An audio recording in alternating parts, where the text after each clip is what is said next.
Hello guys, welcome back to my channel. मैं हूं नकुल और आज हमारा लॉज ऑफ मोशन का लेक्चर नंबर 7 होने वाला है, फास्ट ट्रैक जेई सीरीज का। इस सीरीज में यार हम पूरी जेई के 11th की फिजिक्स कर रहे हैं, फ्रॉम जीरो टू एडवांस। और इसके साथ साथ हम इरोडो के सारे रेलेवेंट क्वेश्चंस भी कर रहे हैं ताकि तुम्हारी एक अच्छी प्रैक्टिस हो जाए एडवांस लेवल तक। तो यार इस सीरीज को कैसे फॉलो करना है मैंने तुम्हें ऑलरेडी इंट्रो वीडियो में बता रखा है, तो अगर अभी तक तुमने इंट्रो वीडियो नहीं देखी है तो जाके जल्दी से उसको देख लो। उसका लिंक मैं इस वीडियो के डिस्क्रिप्शन में डाल दूंगा। इसके अलावा अगर तुमने अभी तक टेलीग्राम ग्रुप ज्वाइन नहीं किया तो उसको ज्वाइन कर लो। सारे नोट्स वगैरह वहीं पर शेयर किए जाएंगे, और इसके अलावा तुम्हारे जितने भी डाउट्स वगैरह होंगे वो भी तुम आपस में डिस्कस कर सकते हो उस ग्रुप के ऊपर। और इसके अलावा तुम्हें होमवर्क भी वहीं पे दिया जाएगा। तो बिना कोई टाइम वेस्ट किए शुरू करते हैं वीडियो को यार। करते हैं अपने होमवर्क क्वेश्चन के साथ, जो कि था तुम्हारा एरोडो का क्वेश्चन नंबर 1.78। तो आओ देखते हैं इस क्वेश्चन को। तो इस क्वेश्चन में बोल रहा है, in the arrangement shown in figure the masses of the wedge capital M and the body small m are known. The appreciable friction exist between only between the wedge and small m. तो इस white surface से, जो हमने white colour surface दिखाई है, केवल इसी surface पर फ्रिक्शन है, बाकी और कहीं पर भी फ्रिक्शन नहीं है। The friction coefficient being equal to k, the masses of the pulley and threads are negligible. ठीक है।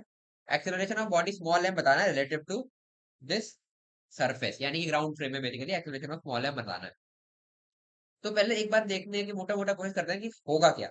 होगा ये कि चलो इस पर इसका वेट इस तरीके से एमजी एक्ट करेगा। यहाँ टेंशन आएगा, तो जो टेंशन यहाँ आएगा यही यहाँ पर आएगा, यही यहाँ पर आएगा, यही यहाँ पर आएगा और यही यहाँ पर आएगा। तो एक टेंडेंसी बनेगी बेसिकली, ये जो तुम्हारा स्मॉल एम वाला रॉड है इसकी नीचे जाने की एक टेंडेंसी बनेगी इस तरीके से।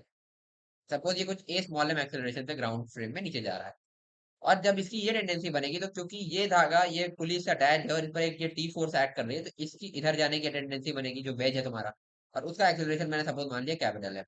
अब पूरी एनालिसिस करते हैं। तो एक काम करते हैं, सबसे पहले इस रॉड की एफबीडी बना के देखते हैं। तो ठीक है यार।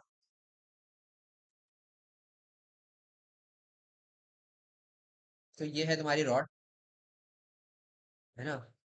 मास है इसका स्मॉल एम। ठीक है। तो इस पर एक तो इसका वेट लगेगा mg, दूसरा इस पर ऊपर की तरफ टेंशन लग रहा है। ठीक है, ये दो फोर्सेस तो क्लियरली दिख रहा है। इसके बाद क्या होगा, तुम खुद देखो। जब इसकी इधर जाने की टेंडेंसी है तो यहाँ से एक नॉर्मल एक्ट करेगा, इस कॉन्टैक्ट पर एक नॉर्मल एक्ट करेगा। तो वो एक नॉर्मल फोर्स हो गया, उसको दिखा लेते हैं यहाँ पर।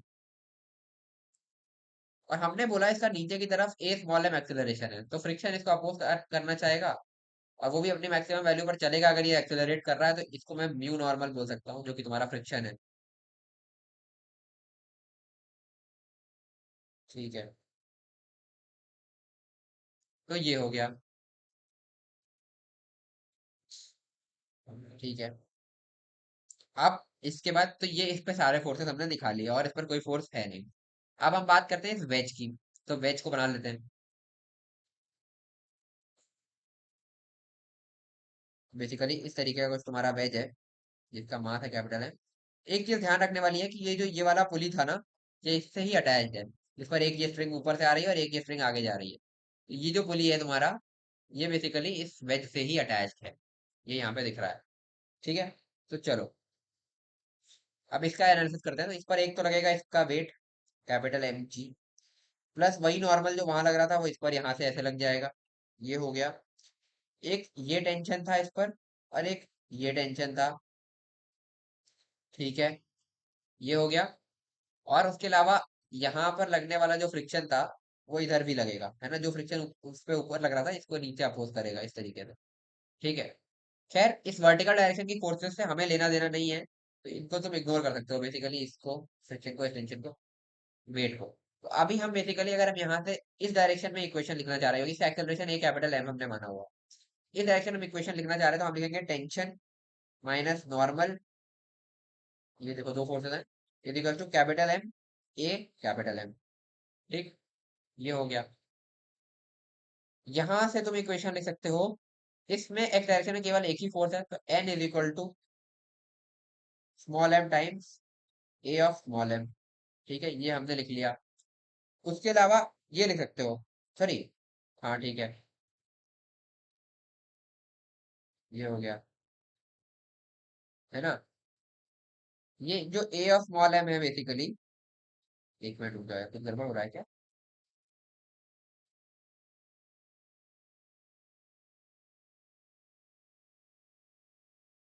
एक मिनट एक मिनट एक मिनट।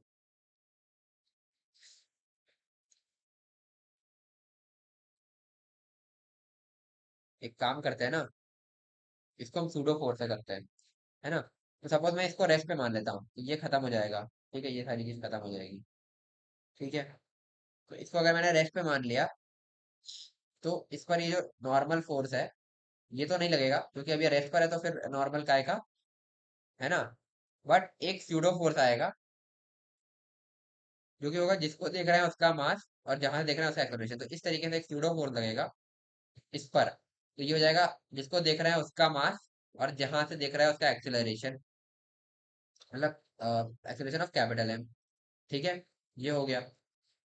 तो ये हो गया, और इसके बाद अब इसकी वजह से नॉर्मल आएगा, जो कि इसको बैलेंस करेगा। तो यहाँ से तुम बोल सकते हो कि normal is equal to small m into A of capital M.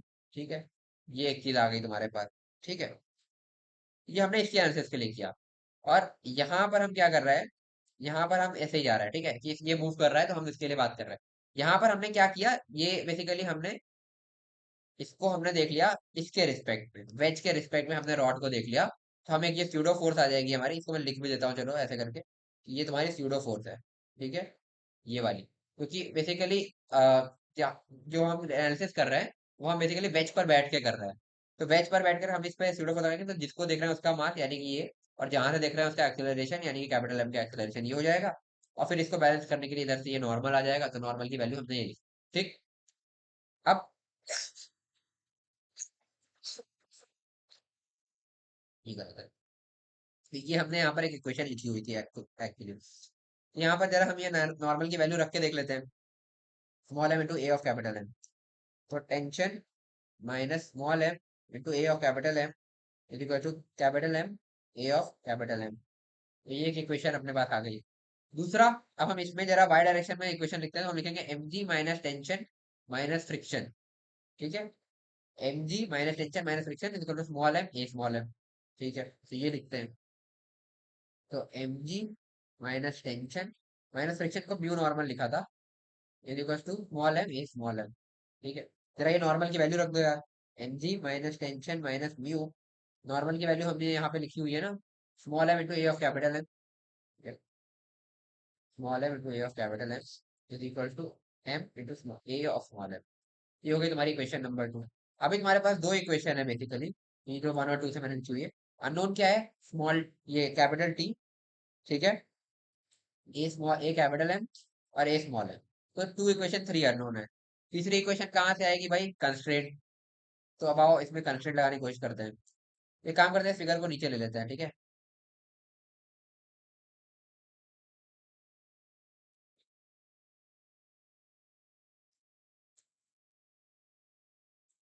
तो इस फिगर को नीचे ले लेते हैं यहाँ पर, ये रहा।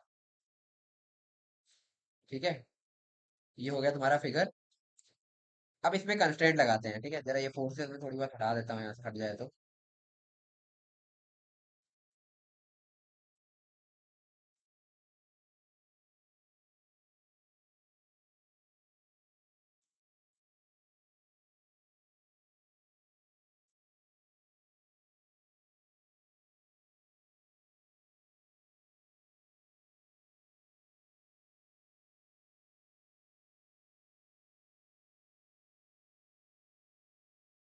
हाँ, तो आओ इस पे कंस्ट्रेंट लगा के देखते हैं। तो हम बेसिकली यहाँ बैठ जाते हैं। ठीक है, ठीक है, अब यहाँ बैठोगे, इस लेंथ को सपोज मैंने बोल दिया कुछ एक्स, और इसको मैंने बोल दिया वाई। सॉरी, ये तो कांस्टेंट ही रहेगा ना पूरा टाइम, तो इसको मैंने बोल दिया के, और इसको मैंने बोल दिया वाई। ठीक है, ये यहाँ से यहाँ तक वाली लेंथ को। अब अगर हम पूरी स्ट्रिंग की लेंथ देखें, तो ये वाली जो पूरी स्ट्रिंग है, ये वाली यहाँ से यहाँ तक, तो वो हो जाएगी x plus K plus Y. ठीक है, मानते हो ये बात। तो यहाँ से लिख सकते हैं X plus K plus Y is equal to constant. Differentiate कर दो भाई, तो डबल डिफरेंशिएट ही कर रहा हूँ सीधे। तो जो x को डबल डिफरेंशिएट करके मिलेगा, वो हमें इसका एक्सेलरेशन बेसिकली मिलेगा। तो हम लिख सकते हैं ए ऑफ स्मॉल एम, और ये k चेंज हो नहीं रहा, तो ये कांस्टेंट का डिफरेंशिएशन 0, प्लस ये जो y का है ना, ये बेसिकली क्या देगा, जैसे जो इसका रेट ऑफ चेंज है, मतलब जो इसका रेट ऑफ चेंज है डबल डिफरेंशिएट करके जो आएगा, तो वो बेसिकली इस पुली का एक्सेलरेशन होगा, और जो पुली का एक्सेलरेशन है वो बेसिकली कैपिटल एम का एक्सेलरेशन है। तो ए ऑफ कैपिटल एम देगा बेसिकली ये, है ना। ये हो जाएगा तुम्हारा 0। अब बेसिकली यहाँ पे प्लस नहीं होना चाहिए था, क्यों?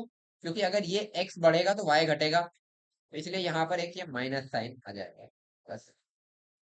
तो ए ऑफ स्मॉल एम तुम्हारा ए ऑफ कैपिटल एम के बराबर यहाँ से आ जाएगा। बस यही था। ये अपने पास आ गई थर्ड इक्वेशन। अब जरा वो दोनों इक्वेशन ले आते हैं, ये 1 और 2, तो इनको नीचे ले चलते हैं, और इनमें अब हम ये चीज पुट कर लेंगे कि a of small m a of capital M के बराबर है। ठीक है, ये हो गई अपने पास इक्वेशन। ये बीच वाले हटा रहा हूँ, इसका काम नहीं है। ठीक है, तो अब इन दोनों को जरा लिखते हैं। इसको लिखूंगा मैं T minus, basically a of small m के टर्म्स में लिख लेता हूँ, m A small m is equal to m A small m. यहाँ से लिखोगे एम जी माइनस टेंशन माइनस, ये म्यू बेसिकली के था, ठीक है, इसको के कर लेना, वहां पे बुक में जो दिया वही लेके चलते हैं, k m a of small m is equal to m a of small m. तो ये हो गई। अब जरा इन दोनों को ऐड कर दो सीधे सीधे, है ना। ऐड करोगे तो ये टेंशन और टेंशन कैंसिल आउट हो जाएगा। अब तुम्हारे पास बचेगा m ji minus k m A small m minus m A small m is equal to m A small m plus small m A small. ठीक है, ये हो गया। तो ए स्मॉल एम वाले सारे टर्म्स एक तरफ ले जाओ, ठीक है, तो एम जी इधर रह जाएगा, उधर आएगा तुम्हारे पास के एम ए स्मॉल एम प्लस एम ए स्मॉल एम प्लस एम ए small m plus small m ए स्मॉल एम। ए स्मॉल एम कैपिटल ले लो, अंदर बचेगा तुम्हारे पास k m plus 2 small m plus capital M, हो जाएगा तुम्हारा एम जी के बराबर। एम भी कॉमन ले लोगे अगर, तो ये हो जाएगा g is equal to a small m, m से डिवाइड कर रहा हूँ दोनों साइड, अंदर बचेगा k plus 2 plus capital M upon small m. तो ये आ जाएगा तुम्हारा ए ऑफ स्मॉल एम। ठीक है, ये कितना आएगा तुम्हारा g upon k plus 2 plus M by m. ठीक है ना। ठीक है, बट क्या ये ग्राउंड फ्रेम वाला है? क्या ये ग्राउंड फ्रेम जो हमें चाहिए था वो आंसर है? ये आंसर नहीं है। क्यों? क्योंकि ये तो हमने जो निकाला ये बेसिकली ये वाई डायरेक्शन में है ना। ये वाला एक्सेलरेशन अगर तुम ध्यान से देखो तो हमने ये जो नीचे माना था ये निकाला है, बट बेसिकली हमने यहाँ पर ये मानते हुए निकाला था कि हमारा वेज रेस्ट पर है। अगर वेज रेस्ट पर नहीं होता तो इसके पास जो है ये सूडो फोर्स वाली चीज नहीं होती, तो वेज रेस्ट पर लेके माना था। तो इसका एक्सेलरेशन क्या होगा, एक तो ये ए स्मॉल एम होगा प्लस इसके बाद एक एक्सेलरेशन इस डायरेक्शन में होगा जो कि तुम्हारा ए कैपिटल एम के बराबर होगा। ठीक है, तो बेसिकली इसका एक्सेलरेशन कैसा दिखेगा वो मैं तुम्हें दिखा रहा हूँ नीचे। इसका जो एक्सेलरेशन होगा, तो एक तो होगा इसके बाद ये ए स्मॉल एम, ग्राउंड फ्रेम में अगर हम बात करें, वेज के फ्रेम में केवल यही है। अब ग्राउंड फ्रेम में अगर हम बात करेंगे तो हम जो है इस पे वेज का एक्सेलरेशन ऐड करेंगे जो कि हो जाएगा ये ए कैपिटल एम। ये तुम्हारा आंसर होगा, ठीक है, इसका रिजल्टेंट। तो इसका मैग्नीट्यूड पूछेगा, तो ए कैपिटल एम हमें निकालना पड़ेगा। तो ए कैपिटल एम क्या है? बेसिकली ए कैपिटल एम और ए स्मॉल एम बराबर है, तो इसको मैं कुछ ऐसा भी कह सकता हूँ कि ये ए स्मॉल एम हो गया और ये तुम्हारा ए स्मॉल एम हो गया। ठीक है, तो इनका रिजल्टेंट आएगा कुछ इस डायरेक्शन में। ठीक है, जो कि होगा इन दोनों से ही 45 डिग्री पर, और इसका मैग्नीट्यूड क्या होगा, ए small M root.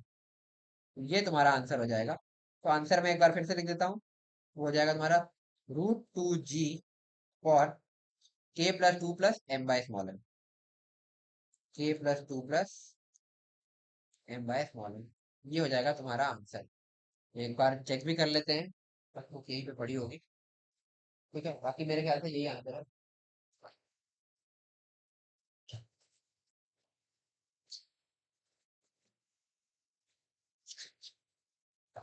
78 question number था ना। ठीक है, लेट मी चेक।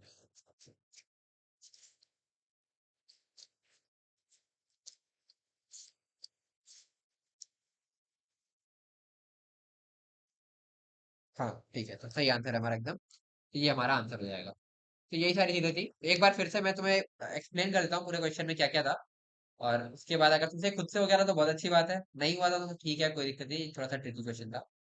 तो बेसिकली इस क्वेश्चन में यही बोल रहा था कि इस तरीके का अरेंजमेंट है सारा कुछ दिया हुआ था और तुम्हें यहाँ पे ये दिया था कि केवल एम और स्मॉल एम के बीच में ही फ्रिक्शन है, ठीक है।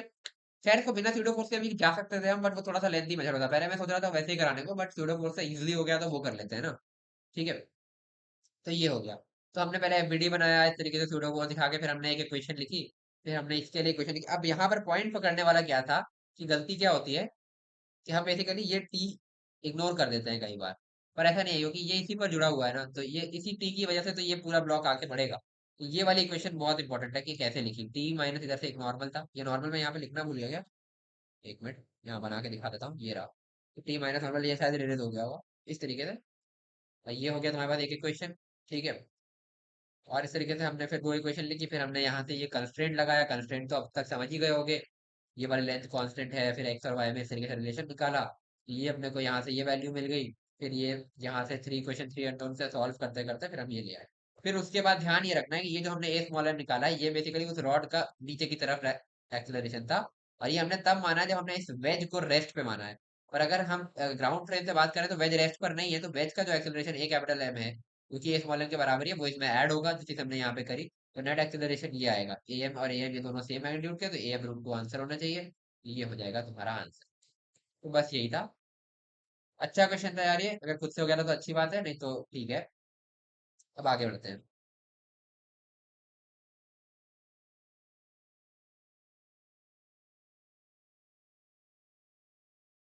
तो आगे बढ़ते हैं, तो हम वैसे भी डिफरेंट टाइप्स ऑफ फोर्सेस पढ़ रहे थे। तो हमने ये सब पढ़ लिया, नॉर्मल, फ्रिक्शन, टेंशन, वेट वगैरह। अब हम एक और टाइप की फोर्स है जो कि एक कॉमन टाइप की फोर्स, जिसको तुम्हें क्वेश्चन में दिख जाएगी। खैर इससे related question work energy power में ज्यादा आते हैं, तो अब मेरे ख्याल से तुम्हें समझ में आ गया होगा कि कौन सी फोर्स की बात हो रही है। तो अब हम बेसिकली स्प्रिंग फोर्स की बात करने वाले हैं, सेकंड आंसर तो स्प्रिंग। तो स्प्रिंग से रिलेटेड देखो ज्यादातर एनर्जी के क्वेश्चन आते हैं। तो वो एनर्जी वाले क्वेश्चन तो वर्क एनर्जी पावर में देखेंगे, बट स्प्रिंग फोर्स कैसे लगता है, क्या होता है और स्प्रिंग क्या होती है, एक बेसिक आइडिया वो तुम्हें यहाँ पर मिलने वाला है। तो देखते हैं यार। तो देखो, बेसिकली स्प्रिंग क्या है, एक इलास्टिक ऑब्जेक्ट है जो कि एनर्जी स्टोर करके रखती है। बेसिकली सपोज इस तरीके से स्प्रिंग को रिप्रेजेंट करते हैं, है ना। ये हो गया। अब स्प्रिंग एक ऐसा ऑब्जेक्ट है कि जिसको तुम इस तरीके से एक्सटेंड भी कर सकते हो या फिर इसको इस तरीके से कंप्रेस भी कर सकते हो, ठीक है। अगर तुम इसको कंप्रेस कर देते हो, सपोज मैंने इसकी लेंथ को कुछ कम कर दिया ये इस तरीके से, तो मैंने इसको कुछ फोर्स लगा के कंप्रेस किया होगा, है ना। तो बेसिकली ये अपने ओरिजिनल पोजीशन यहाँ इतनी लेंथ पर वापस आना चाहेगी। तो इस पर एक स्प्रिंग फोर्स लगेगा जिसकी डायरेक्शन होगी इस तरीके से। एफ एस में इस फोर्स को बोल दे रहा हूँ अभी के लिए, ठीक। अगर मैंने इसको एक्सटेंड कर दिया, सपोज मैंने इसकी लेंथ को ऐसे बढ़ा दिया इस तरीके से, तो अब ये वापस फिर से अपनी एक्चुअल लेंथ पर आना चाहेगी, ठीक है। तो उसके लिए इस पर एक फोर्स लगेगा इस तरीके से। इसकी वैल्यू कितनी है ये अभी हम देखेंगे, ठीक है। ये बेसिकली एक रीस्टोरिंग फोर्स होता है। मतलब अगर मैंने इसको एक्सपैंड किया, खींचा, तो ये स्प्रिंग अपने आप को वापस उसी पोजीशन में लाना चाहेगी। तो तब इस पर इस तरीके का फोर्स लगेगा इस डायरेक्शन में। और अगर मैंने इसको दबाया, तो फिर ये वापस फिर से मतलब एक्सपैंड करके और अपनी ओरिजिनल पोजीशन पर आना चाहेगी, ठीक है। तो इस तरीके से फोर्स होता है। और इसकी वैल्यू क्या होती है, कैसे होती है, वो हम देखेंगे। अभी तक इतना समझ में आ रहा होगा कि तुमने प्रैक्टिकली देखा भी होगा कि अगर स्प्रिंग को खींचो तो वापस अपनी नेचुरल लेंथ पे जाना चाहती है, और अगर कंप्रेस कर दो तो भी वो वापस एक्सपैंड होकर अपने नेचुरल लेंथ पर जाना चाहती है। ये होता है, ठीक है। तो स्प्रिंग के बारे में थोड़ी चीज लिख लो। जैसा मैंने कहा कि ये इलास्टिक ऑब्जेक्ट होती है जो कि एनर्जी स्टोर करती है। जब तुमने इसको कंप्रेस किया या इसको एक्सपैंड किया, तो इसमें कुछ एनर्जी स्टोर हुई, तुमने कुछ वर्क किया होगा उसके लिए, और वो उसमें जाके एनर्जी के फॉर्म में स्टोर हो जाता है, ठीक है। लेकिन वो जब वापस अपने नेचुरल लेंथ पे आएगी तो वो एनर्जी खत्म हो जाती है। तो लिख सकते हो, spring is an elastic object which is commonly use to store mechanical energy. Spring is an elastic object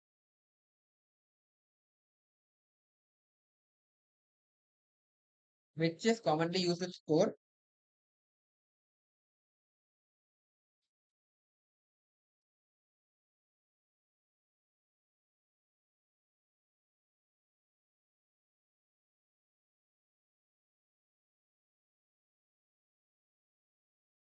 mechanical energy,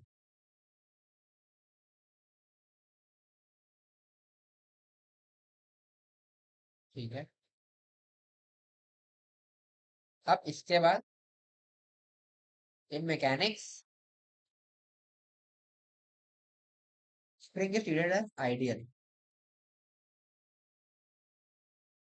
Springs are treated as ideal. तो आइडियल स्प्रिंग का क्या मतलब हुआ? जैसे आइडियल पुली थी, आइडियल स्प्रिंग थी, तो वैसे ही आइडियल स्प्रिंग है। तो इसका मतलब क्या हुआ, बता देता हूँ। पहला कि mass of spring is equal to zero, यानी कि ऐसा क्यों बोल रहे हैं? Spring is massless,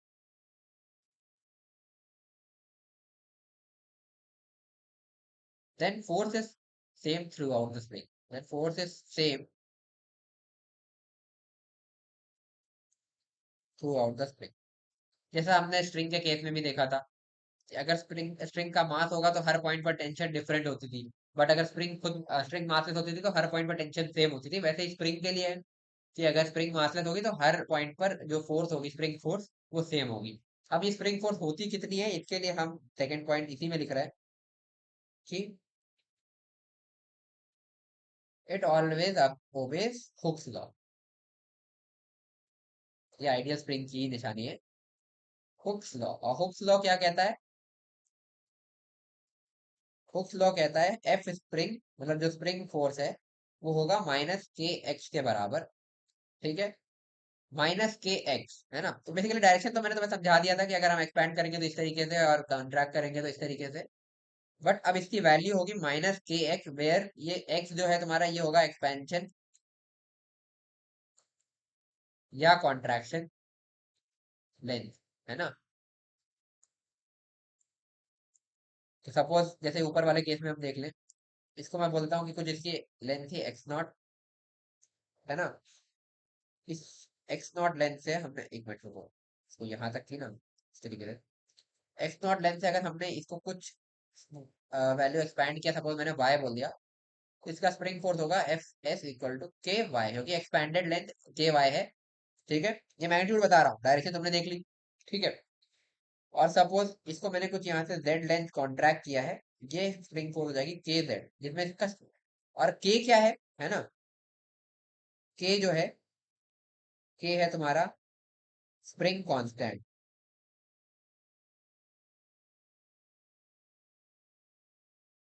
spring constant जो है, ये होता है इनबिल्ट प्रॉपर्टी ऑफ स्प्रिंग, जो इनबिल्ट प्रॉपर्टी ऑफ स्प्रिंग जो कि तुम्हें हर बार क्वेश्चन में गिवन होगा। ये स्प्रिंग की प्रॉपर्टी होती है, डिफरेंट स्प्रिंग के लिए डिफरेंट हो सकती है। इनबिल्ट प्रॉपर्टी ऑफ स्प्रिंग, ये हो गया। और अब ये माइनस क्यों लगाया हमने? माइनस का मतलब है कि ये एक रिस्टोरिंग फोर्स है, रिस्टोरिंग फोर्स है। यानी कि अगर हमने एक्सपैंड किया तो ये इधर लगेगी।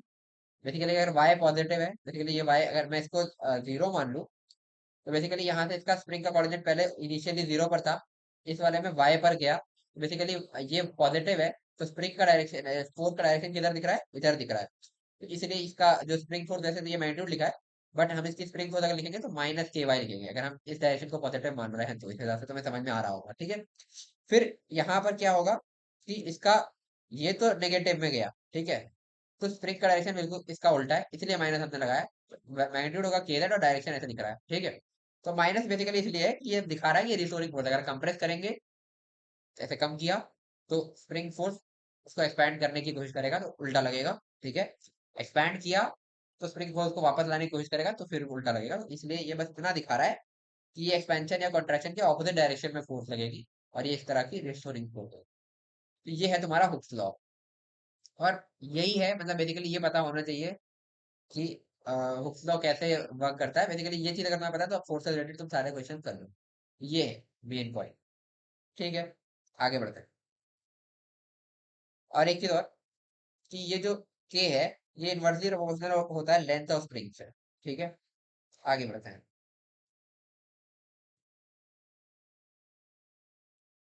ठीक है,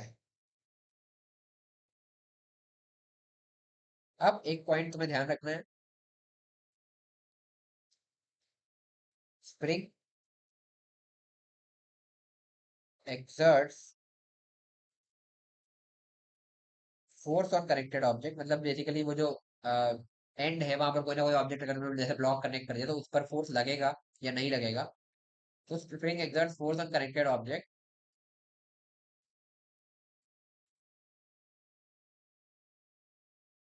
only when it is in deformed state. Deformed state का क्या मतलब हुआ? बेसिकली या तो वो एक्सपैंडेड हो या तो वो कॉन्ट्रैक्टेड हो। बेसिकली यहाँ पर ये स्प्रिंग को हमने नेचुरल लेंथ से बढ़ा दिया है तो इसलिए इस तरह की फोर्स लग रही है। यहाँ पे हमने इसको कंप्रेस कर दिया है तो इस तरह की फोर्स लग रही है। बट अगर ये नेचुरल लेंथ पर है तो यहाँ पर कोई फोर्स नहीं होगा, तो इस केस में तुम्हारा जो फोर्स होगा वो जीरो होगा। ठीक है, इस समय में स्प्रिंग कोई भी फोर्स नहीं लगाएगा। तो ये एक पॉइंट हो गया। अब आगे बढ़ते हैं।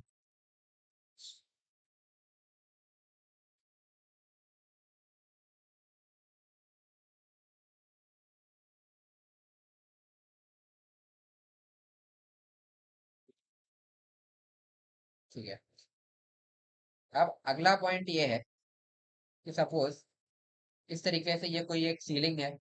ठीक है, इस पर ये हमने एक लगा दिया इस तरीके का spring balance. Basically spring balance क्या करता है? वेट मेजरमेंट का काम करता है। बेसिकली अभी तुम समझो कि ये एक स्प्रिंग है इस तरीके से। इस तरीके से हमने एक ये स्प्रिंग लगा रखी है जो कि स्प्रिंग बैलेंस है यहाँ पर। ठीक है, और यहाँ पर हमने एक ऐसे स्मॉल एम मास का ब्लॉक लगा रखा है। इस तरीके का हमारा सिस्टम है। अगर अब मैं इसकी एफबीडी बनाऊं तो मैं कहूंगा यहाँ से एक एमजी लग रहा है, इस पर एक ये टेंशन है, इस स्प्रिंग पर भी इस तरफ से टेंशन लगेगा, इस तरफ से भी टेंशन लगेगा, जो इस वॉल पर भी टेंशन लगेगा। ठीक है, ये बेसिकली इसका वेट देता है। तो ये बेसिकली क्या वैल्यू देगा? जो इसकी रीडिंग होगी ना, रीडिंग वो होगी टी, है ना? टी क्यों? जबकि इस पर इस तरफ से टी फोर्स लग रहा है, इस तरफ से भी टी फोर्स लग रहा है, तो आप बोलोगे नेट फोर्स जीरो है। बट ऐसा नहीं है। क्यों? क्योंकि ये जो फोर्स है ये बैलेंसिंग फोर्स है, और ये इसका जो है मतलब ये जो है ये सपोर्टिंग फोर्स है, और ये है जो रीडिंग दे रहा है। ठीक है, बेसिकली ये सपोर्ट है। ठीक है, और ये जो है ये रीडिंग है। तो यहाँ से क्या लिख सकते हैं हम कि टी की वैल्यू हो जाएगी किसके बराबर? के एक्स के बराबर। और इस ब्लॉक से हम लिख सकते हैं टी की वैल्यू हो जाएगी एम जी के बराबर। यहाँ से टी को एलिमिनेट कर दिया तो हम लिख सकते हैं के x equal to m g. और इससे तुम एक्स वगैरह निकाल सकते हो जो भी चीजें चाहिए होंगी। ठीक है, ये समझ में आया कि जो के एक्स है स्प्रिंग फोर्स वो टी के बराबर होगा। अब इसको कई लोग ये भी ऐसे भी समझते हैं कि भाई अगर मैं इसको रोक दूं तो इधर ये टू टी हो जाएगा, टू टी ऐसे, ये सब बेवकूफी मत करना। ठीक है, दोनों साइड सेम फोर्स लग रहा है इस केस में। ठीक है, बट ये वाला सपोर्ट का काम कर रहा है और ये वाला रीडिंग का काम कर रहा है। ठीक है, आगे बढ़ते हैं। अब जो हमने बोला था कि के लेंथ या प्रोपोर्शनल इनवर्सली प्रोपोर्शनल होता है, वो कैसे होता है वो देख लेते हैं। सपोज ये एक वॉल है। ठीक है, इस पर एक स्प्रिंग लगी थी। ठीक है, ये इस तरीके से, और इस पर हमने यहाँ पर एक एफ फोर्स लगाया हुआ है। ठीक है, ये इस टाइप से। इसका स्प्रिंग कांस्टेंट है के ए, और इसका लेंथ है एक्स ए। ठीक है, एक और स्प्रिंग है, इसका स्प्रिंग कांस्टेंट है के बी, इसका एक्सपेंशन हो गया सपोज एक्स बी। मतलब ये नेचुरल लेंथ पर नहीं, ये बात समझ में आ रही होगी तुम्हें। ठीक है, और इस पर भी हमने लगाया हुआ सेम फोर्स एफ। तो इस एफ की वैल्यू मैं ऊपर से लिख सकता हूँ के ए इंटू एक्स ए, और नीचे से लिख सकता हूँ के बी इंटू एक्स बी। तो यहाँ से मैं सिंपली लिख सकता हूँ कि फॉर सेम फोर्स के ए bye x a, k a by k b is equal to x b by x a. यहाँ से मैं कह सकता हूँ कि k is inversely proportional to x. तो इसकी इनवर्सली प्रोपोर्शनल होगा एक्सपेंशन या कॉन्ट्रैक्शन के जो भी लेंथ है उससे इनवर्सली प्रोपोर्शनल होगा स्प्रिंग कांस्टेंट, सेम फोर्स के लिए। ठीक है, तो आगे बढ़ते हैं। ठीक है,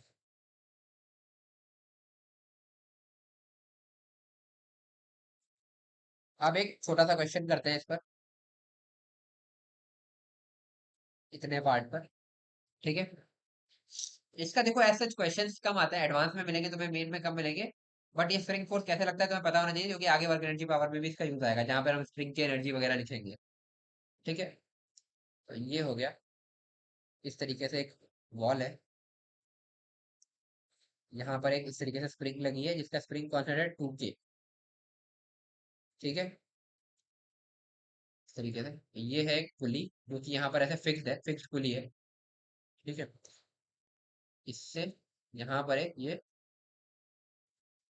2m मास का ब्लॉक लगा है। ठीक है। फिर यहाँ से ये एक और स्प्रिंग है, इसका स्प्रिंग कांस्टेंट है के, और इसमें m मास का ब्लॉक लगा है। ठीक है। अब तुमसे पूछ रहा है कि अगर ये स्प्रिंग x1 कांस्टेंट एक्सपैंड हुई, एक्सपैंड होगी, ये समझ में आ रहा है, ये कुछ x2 एक्सपैंड होगी, इसको मैंने लिख रहा हूँ। अगर ये x1 एक्सपैंड हुई तो इस x1 का वैल्यू बताना है तुम्हें कि कितना एक्सपैंड हुई ये वाली। तो चलो देखते हैं। तो पहले वीडियो बनाना चालू करते हैं। तो इस ब्लॉक पर आते हैं, तो इस पर हमने लिखा ये हो गया इसका mg, ये हो गया टेंशन। ठीक है, ये हो गया। अब जब ये इक्विलिब्रियम में आ जाएगा तब के लिए एक्सपेंशन पूछा है, तो इक्विलिब्रियम में आ जाएगा तो एक चीज तुम सामने साफ साफ लिख सकते हो कि mg इक्वल टू टेंशन बराबर हो जाएगा। इस ब्लॉक के लिए मैं सीधे सीधे इक्वेशन लिख देता हूँ कि mg इक्वल टू टेंशन। ठीक है भाई। अब इस स्प्रिंग पर आओ, ये हो गया टेंशन, ये भी हो गया टेंशन। तो इसका स्प्रिंग कांस्टेंट क्या है, के। तो टी इक्वल टू के, इसका एक्सपेंशन मैं कुछ x2 मान ले रहा हूँ, तो x2 बोल देता हूँ। ठीक है। तो के x2 हो जाएगा। ठीक है। अब ये 2m वाले ब्लॉक पर आते हैं, तो इस पर नीचे की तरफ इस तरीके से लग रहा होगा टी। ठीक है। उसके अलावा इस पर एक फोर्स और लग रहा होगा, ये यहाँ पे दिखा दे रहा हूँ, 2mg इसका वेट। और इस ऊपर वाले टेंशन को मैं सपोज बोल रहा हूँ टी डैश। ठीक है। तो मैं ये बोल सकता हूँ कि 2mg plus T equal to, sorry, plus T, ये ठीक है। कुछ गड़बड़ हो रही है क्या?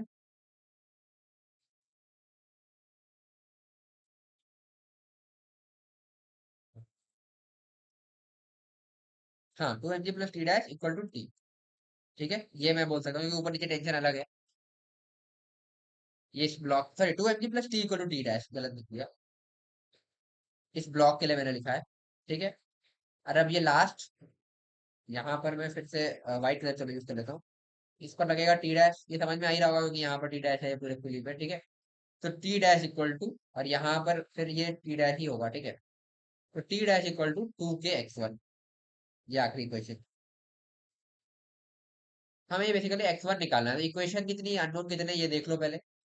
तो यहाँ पर अननोन है टी, यहाँ पर अननोन है x2, एक्स्ट्रा एक और, मतलब टी तो है ही है। यहाँ पर अननोन है टी डैश, एक और अननोन। ठीक है। और यहाँ पर फिर वही है। ठीक है।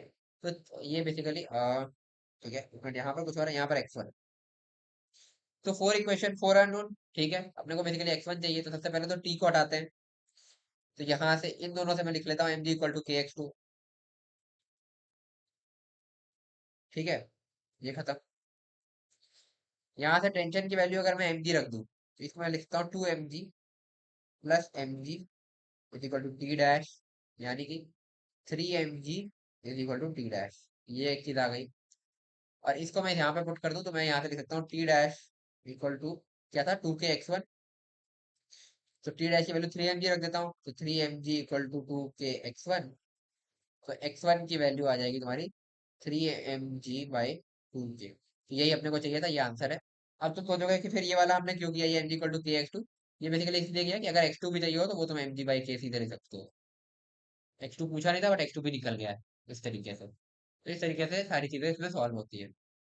मेन पॉइंट ध्यान रखने वाला ये है कि तुम ये बेवकूफी मत करना कि जो है इसमें फोर्स लिखते वक्त हमेशा बस ध्यान रखना कि एक फोर्स इसको, जो दोनों साइड फोर्स सेम ही है, तो एक इसको सपोर्ट दे रहा है और दूसरा इसको रीडिंग दे रहा है।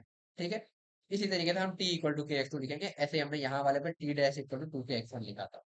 ठीक है। बस इस तरीके से सारे क्वेश्चन स्प्रिंग के हो जाते हैं और इसमें कुछ खास नहीं है, स्प्रिंग फोर्स कैसे लिखते हैं बस यही तुम्हें आना चाहिए।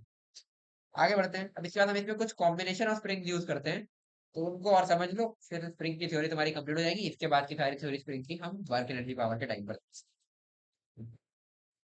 तो फ्रेंड डाल सकते हो, कॉमनली यूज कॉम्बिनेशन इन स्प्रिंग।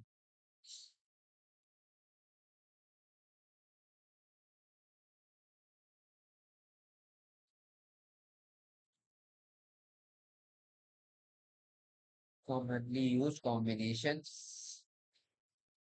इन स्प्रिंग्स।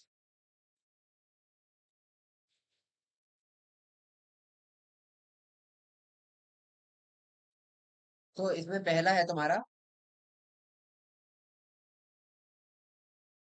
Parallel combination.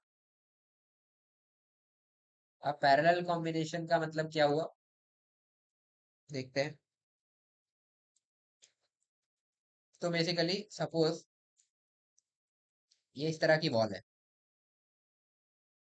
ठीक है, फिक्स वॉल। अभी तक हमने इसमें केवल इस तरीके से एक स्प्रिंग कनेक्ट की थी और हम सारी एनालिसिस कर रहे थे, ठीक है। नाउ सपोज अब ऐसी एक स्प्रिंग नहीं है हमारे पास, सेम टाइप की तीन स्प्रिंग है। इस तरीके से हमने कनेक्ट कर दिया, और ये कितनी भी हो सकती है, अभी हमने तीन करी है, ठीक है। और ये तीनों एक साथ कनेक्टेड है, मतलब बेसिकली अब मैं एक्सपैंड अगर मैं कुछ करूंगा तो ये तीनों एक साथ मूव करेगी। अब सपोज मैंने इस पर एक एफ फोर्स लगाया, तो ये एफ फोर्स जो है ये तीनों पर लगेगा, ठीक है, इस तरीके से ये तीनों एक्सपैंड करेगी, ठीक है। तो इसका स्प्रिंग कांस्टेंट है K1, इसका स्प्रिंग कांस्टेंट है K2, इसका स्प्रिंग कांस्टेंट है K3। लेकिन अब हमने इसको इस तरीके से कनेक्ट कर दिया और अब हम इस पर ये एफ लगा रहे हैं। तो बेसिकली इस पर जो फोर्स लगेगा, स्प्रिंग फोर्स, वो होगा K1x, एक्सपैंड अगर हम करना चाहेंगे तो। इस पर जो लगेगा वो होगा K2x, क्योंकि एक्सपेंशन तो सेम ही होगा ना, यहाँ से एक्सपैंड होगी, सपोज कुछ x एक्सपैंड होती है तो तीनों सेम ही एक्सपैंड होगी। और इस पर लगेगा K3x। तो f की वैल्यू आ जाएगी K1x plus K2x plus K3x, यानी कि इसको मैं लिख सकता हूँ K1 plus K2 plus K3 into x, ये f की वैल्यू हो जाएगी। अब सपोज इस तरह के पूरे सिस्टम को मैं एक इक्विवेलेंट सिस्टम में कन्वर्ट करना चाहता हूँ, जैसे ये के वॉल जो हमें पता है, जिसमें केवल एक स्प्रिंग लगी हो और इसका कुछ हमने के इफेक्टिव बोल दिया, इसका स्प्रिंग कांस्टेंट। और यही सेम इस पर सेम सिचुएशन है, वही एफ फोर्स हम लगा रहे हैं। तो इस सिचुएशन में हम एफ को लिख सकते हैं के इफेक्टिव इंटू एक्स, ठीक है। अब जरा इक्वेट कर दो इन दोनों को, यहां से तुम लिखोगे K effective into x is equal to K1 plus K2 plus K3 into x. X और एक्स काट दो, तो यहाँ से तुम्हें के इफेक्टिव मिल जाएगा K1 plus K2 plus K3, ये हो जाएगा। तो बेसिकली इस तरह के पैरेलल कॉम्बिनेशन को तुम एक सिंपल एक स्प्रिंग से रिप्लेस कर सकते हो, जिसका के इफेक्टिव होगा इसका इसका इसका तीनों का सम कर दो स्प्रिंग कांस्टेंट, तो वो हो जाएगा। इस तरीके से हमने कैलकुलेट कर लिया, तो इस तरीके का पैरेलल कॉम्बिनेशन होता है, ठीक है। सिमिलर टाइप की चीज तुमने रेजिस्टेंस में देखी होगी, जब इलेक्ट्रोस्टैटिक में रेजिस्टेंस पढ़ोगे, सॉरी इलेक्ट्रोस्टैटिक बोल रहा हूँ, करंट इलेक्ट्रिसिटी में जब रेजिस्टेंस वगैरह पढ़ोगे, अगर टेंथ में पढ़ा है तो टेंथ में भी देखा होगा शायद। तो वहां पर भी इसी तरह का होता है, पर उसमें बस सीरीज और पैरेलल उल्टा होता है, जो स्प्रिंग में दिख रहा है इससे उल्टा टाइप का रिजल्ट आता है। बट अभी उससे कोई मतलब नहीं है तुम्हें अभी इससे ध्यान देना है। तो यही है कि इस तरीके से हम लिखेंगे कि इस फोर्स को हम कैसे लिखेंगे, K1x plus K2x plus K3x, और वही के इफेक्टिव एक्स के बराबर होगा, जिससे तुम्हारा के effective K1 plus K2 plus K3 आ जाएगा, ठीक है। अगला है तुम्हारा सीरीज कॉम्बिनेशन। तो हेड जा सकते हो सीरीज कॉम्बिनेशन।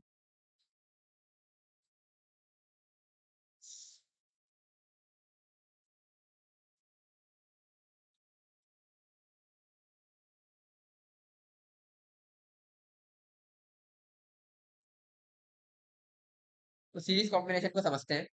तो इसमें क्या होगा बेसिकली, ये है तुम्हारी वॉल, ठीक है। इस पर एक स्प्रिंग लगी है, फिर उसके आगे एक और स्प्रिंग लगी है, और उसके आगे फिर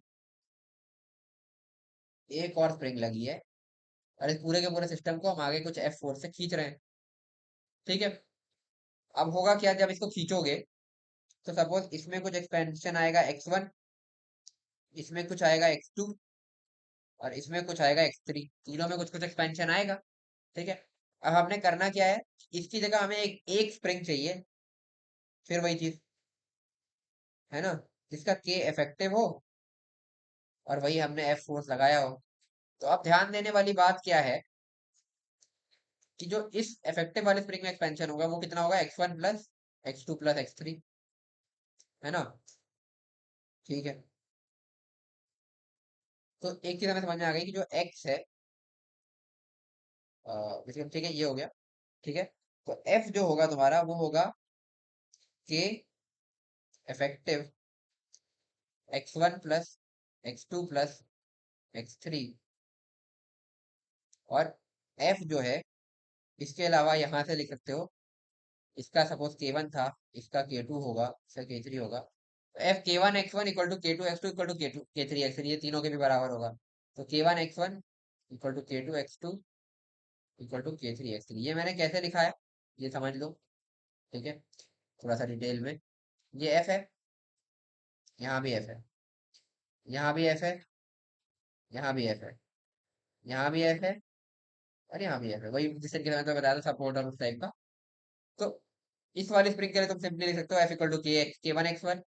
इस वाले के लिख सकते हो, ये एक सपोर्ट और एक रीडिंग का काम करेगी, तो K2 X2, और यहाँ पर भी वही K3 X3। तो F equal to K1 X1 equal to K2 X2 equal to K3 X3, ये कैसे लिखा है समझ में आ गया होगा। फिर ये जो है हमने इसको रिप्लेस करके एक स्प्रिंग बनाई, तो उस एक स्प्रिंग में एक्सपेंशन कितना आना चाहिए जितना इसमें आया है। अगर इसमें total expansion X1 + X2 + X3 आया, तो इसमें भी वही आना चाहिए। तो K effective X1 + X2 + X3, ये हो गया। कर दो भाई इक्वेट। तो यहाँ से एक काम करो ना, ठीक है, ओके। तो X1 की वैल्यू लिख सकता हूँ मैं F/K1। सिमिलरली X2 की वैल्यू लिख सकता हूँ मैं F/K2। और X3 की वैल्यू लिख सकता हूँ F/K3, ठीक है। जरा ये वैल्यूज को इस वाली इक्वेशन में पुट कर दो। तो करो भाई। F equal to K effective, है ना, इंटू ये X1 की वैल्यू मैं यहाँ से रख रहा हूँ F/K1, प्लस X2 की वैल्यू मैं रख रहा हूँ F/K2, प्लस X3 की वैल्यू मैं रख रहा हूँ F/K3, ठीक है। F F F F cancel out हो जाएंगे पूरे। और इसकी इफेक्टिव को मैं इधर ले आता हूँ, मैं यहाँ से बोल सकता हूँ 1/K effective is equal to 1/K1 plus 1/K2 plus 1/K3, ठीक है। ये हो गया सीरीज कॉम्बिनेशन का रिजल्ट। तो अगर मैं इसकी जगह एक स्प्रिंग लगाना चाहता हूँ इन तीनों का सीरीज कॉम्बिनेशन की जगह, तो उसका के इफेक्टिव मैं लिख सकता हूँ 1/K effective equal to 1/K1 plus 1/K2 plus 1/K3। ये है सीरीज कॉम्बिनेशन। और इस टाइप का रिजल्ट तुम्हें रजिस्टर्स में पैरेलल कॉम्बिनेशन के केस में देखने को मिलता है। ये कैसे आया है मैंने तुम्हें पूरा समझा दिया है ऊपर। तो अब ये तो हमने तीन के लिए लिखा, इसको तुम जनरलाइज भी लिख सकते हो। तो जनरल रिजल्ट मैं लिख दे रहा हूँ एक बार फाइनली। तो पहले पैरेलल के लिए लिख देता हूँ। पैरेलल के लिए तुम लिख सकते हो कि K effective equal to K1 plus K2 plus and so on plus Kn, जितने भी हो, ठीक है। फिर सीरीज के लिए लिख देता हूँ। सीरीज के लिए तुम लिख सकते हो 1/K effective is equal to 1/K1 plus 1/K2 plus and so on plus 1/Kn, जितने भी, ठीक है। तो ये हो गया। तो इस तरीके से सीरीज और पैरेलल कॉम्बिनेशन हो गया। इसकी थ्योरी यहाँ पर खत्म होती है, इसके बारे में कोई थ्योरी नहीं है। बाकी इसका थोड़ा बहुत एप्लीकेशन है, तो एक दो क्वेश्चंस करेंगे, उसके बाद आज की क्लास को ऐड करेंगे। तो शुरू करते हैं। तो एक क्वेश्चन पहले लो,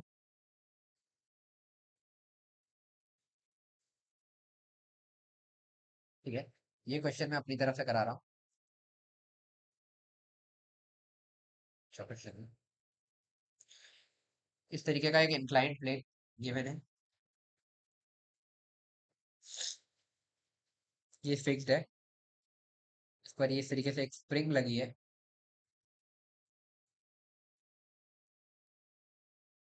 ये 4 kg का एक ब्लॉक है, ये एंगल 30 डिग्री है, ठीक है। और इस सरफेस का जो के है, फ्रिक्शन कोएफिशिएंट, वो है तुम्हारा 200 Nm/m। तो इसमें दो पार्ट है। पहले फर्स्ट पार्ट लिखता हूँ। फर्स्ट पार्ट कह रहा है in shown figure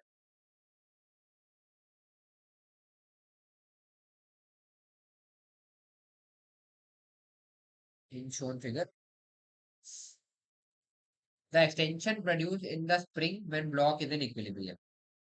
the extension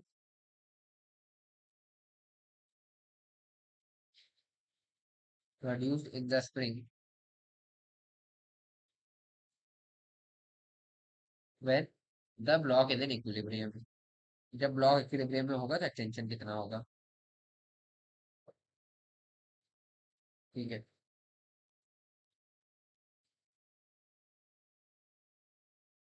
ठीक है। सेकेंड पार्ट, सेकेंड पार्ट ने बोल रहा है 1/3 length of the spring is cut. 1/3 length of the spring is cut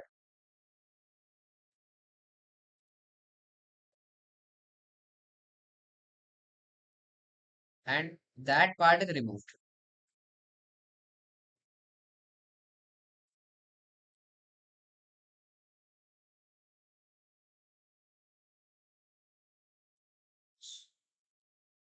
The remaining two-third length of spring is used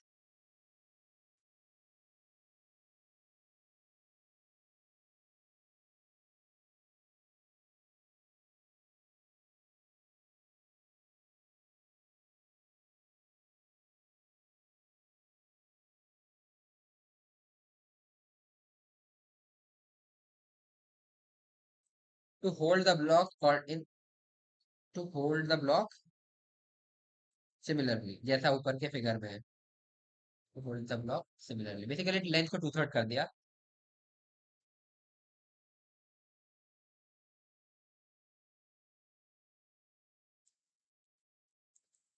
then extension in the spring wheel।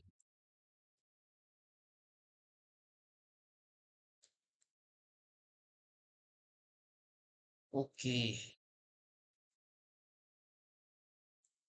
extension in the spring क्या होगा ये पूछा। तो चलो देखते हैं। तो सबसे पहले पहला पार्ट बहुत इजी है, the extension produce in the spring, ठीक है। एफबीडी बनाते हैं। इस पर एक लगेगा एम जी कॉस थीटा, तो 40, जी को मैं यहाँ पे 10 ले रहा हूँ, ठीक है, यहाँ पे लिख दे रहा हूँ।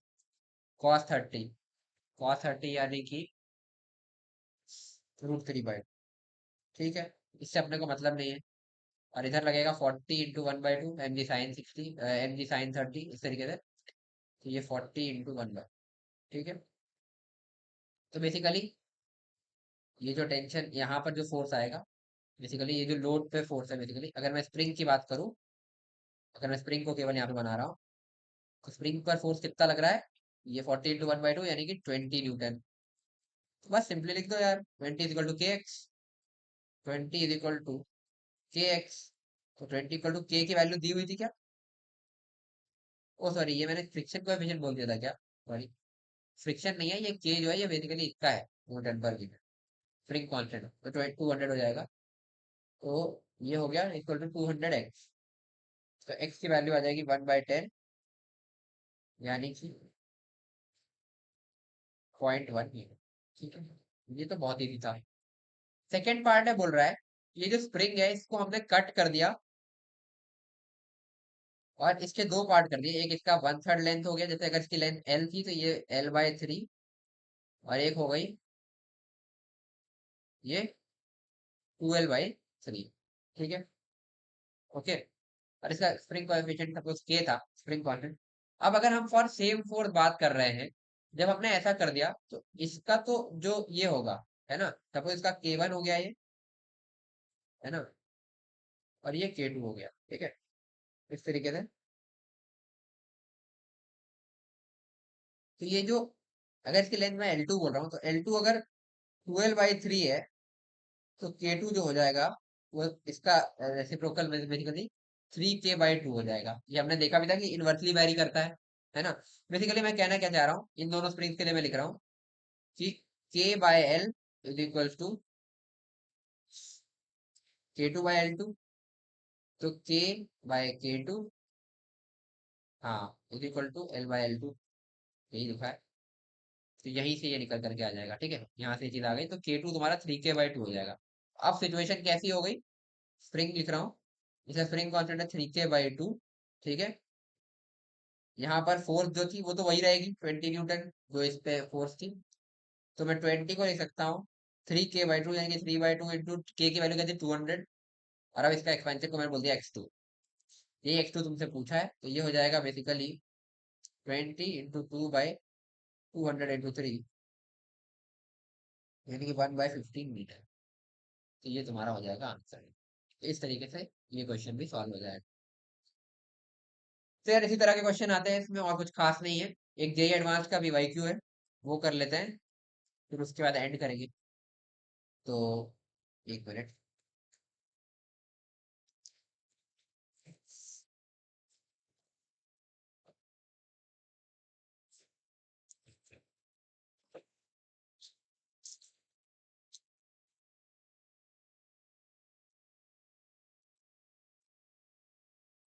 रिसेंट टाइम्स में तो इससे शायद क्वेश्चन आया भी डायरेक्टली नहीं है। एक क्वेश्चन है बट उसमें थोड़ा सा वो मल्टी करेक्ट में आया था, तो उसमें एनर्जी वगैरह भी यूज होगी, तो मैं सोच रहा हूँ जब वो मैं वर्क एनर्जी पावर बढ़ा दूंगा उसके बाद कराऊंगा। अच्छा क्वेश्चन है वो भी। बाकी उससे पहले एक बहुत पहले क्वेश्चन आया था स्प्रिंग पर एडवांस में, तो वो क्वेश्चन हम कर लेते हैं। हाँ, बहुत ही बेसिकली इजी क्वेश्चन, तो ज्यादा कुछ है नहीं।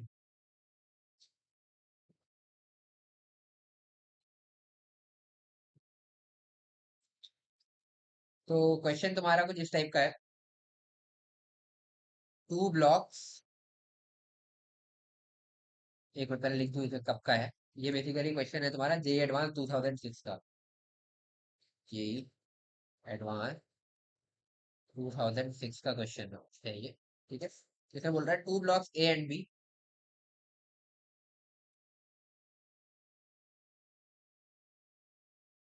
of masses 2m and small m, of masses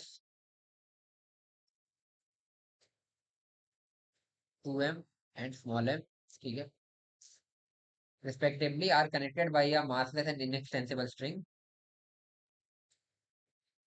respectively are connected by a massless inextensible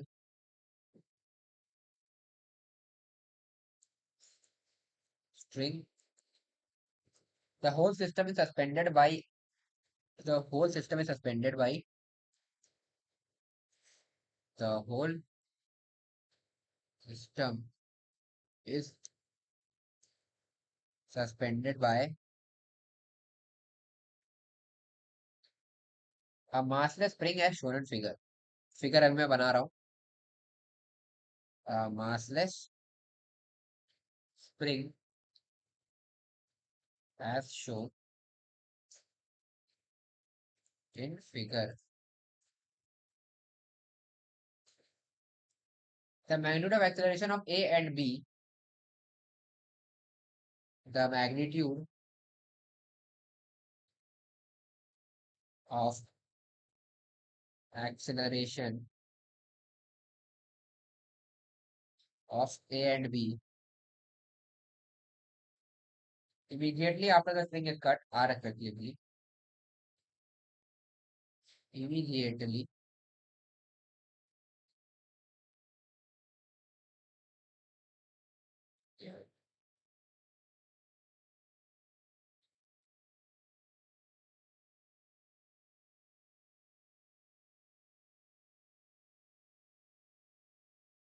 ठीक है। तो पहले मैं जरा विद रिस्पेक्ट विल रिस्पेक्टिवली भी, ठीक है, रिस्पेक्टिवली, मतलब पहले ए का फिर बी का। ठीक है, मैं फिगर बना लेता हूँ। तो फिगर तुम्हारा कुछ इस टाइप का है। ये स्प्रिंग है, ठीक है, इसमें ये एक 2m मास का ब्लॉक लगाया है जो ए है, फिर एक m मास का ब्लॉक लगाया है जो कि बी है। ठीक है,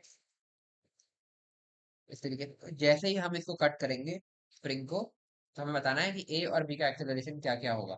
तुम्हारे ऑप्शन है, ए ऑप्शन हमारा g/2, B option g/2, C option g, और डी ऑप्शन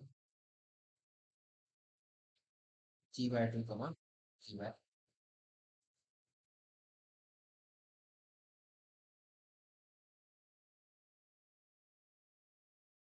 ठीक है। तो बेसिकली हमें क्या कह रहा है, फिर से देखते हैं। Two blocks A and B of masses 2m and small m, ठीक है, are respectively are connected by a massless inextensible string. The whole system suspended by a massless spring. ठीक है, तो ये बेसिकली स्प्रिंग की बात कर रहा है। द मैग्नीट्यूड, ठीक है, ये है the whole system is suspended by a massless spring as shown figure. The magnitude of acceleration of A and B immediately after the spring is cut. तो अगर हम स्प्रिंग को काट दें तो क्या होगा, ठीक है, नहीं काटते हैं तो क्या होगा। ये एक mg है इसके पास, ये है टेंशन, ये है टेंशन, इसके अलावा इसके पास है 2mg, और यहाँ पर इसके पास है स्प्रिंग फोर्स। ठीक है, जैसे ही काटोगे ये टेंशन पिक्चर से चला जाएगा, ठीक है, ये टेंशन खत्म। तो टेंशन के जाते ही ये टेंशन हम हटा देते हैं इस तरीके से काटते ही। तो इसका तो सिमिलरली दिख ही गया सीधे सीधे कि ये तो फ्री फॉल करेगा, फिर ये जब कट गया तो केवल इसमें एक यही जी एक्सेलरेशन होगा। तो ये दोनों ऑप्शन तो वैसे ही गए, ए और डी। अब रही बात इसकी, तो इसका क्या होगा? तो जब तक स्प्रिंग नहीं कटी थी, है ना, तब तक तुम अगर एफ एस लिखना चाहो, क्योंकि जैसे ये काट दोगे ना, तो इस पर नेट फोर्स, ये जो 2m वाला ब्लॉक है, इस पर जो नेट फोर्स होगा वो नीचे की तरफ होगा, जो कि होगा तुम्हारा 2mg माइनस एफ स्प्रिंग, ठीक है। तो एक्सेलरेशन तुम्हारा इसका हो जाएगा डिवाइडेड बाई 2m, तो ये हो जाएगा g minus F S by 2g, ये हो जाएगा तुम्हारा एक्सेलरेशन, ठीक है। तो पहली बात, यहाँ से ही तुम्हारा क्वेश्चन सॉल्व हो जाता है कि जी से तो कम ही होगा, क्योंकि स्प्रिंग फोर्स कुछ ना कुछ तो होगा, वो जीरो नहीं होगा। तो ऑप्शन तुम्हारा सीधे सीधे दिख जाता है कि बी ऑप्शन एकदम सही है, तो जी से कम है जी/2, ये तो नहीं हो सकता। बट इसको कैलकुलेट भी कर लेते हैं कि कैसे कैलकुलेट करोगे। तो देखो, जब ये कट नहीं किया था तो हम लिख सकते हैं नीचे वाले के लिए T equal to m g, ठीक है। जब कट नहीं किया था उसके लिए तब तो यहाँ पर एक टी था ना, ठीक है। और इस वाले के लिए लिख सकते हैं 2mg minus 2mg plus T equal to F S, 2mg plus T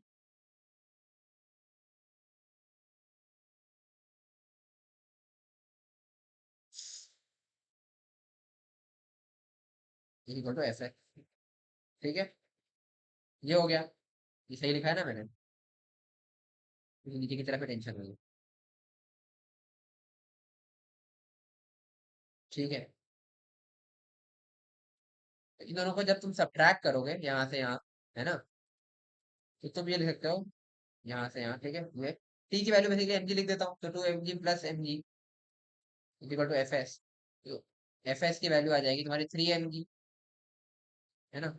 इसको यहाँ पुट करोगे तो एक्सेलरेशन की वैल्यू आएगी जी माइनस 3mg, भाई ये बेसिकली मेरे को 2m करना था, ठीक है, बाई 2m। तो g minus 3g/2 equal to minus g/2।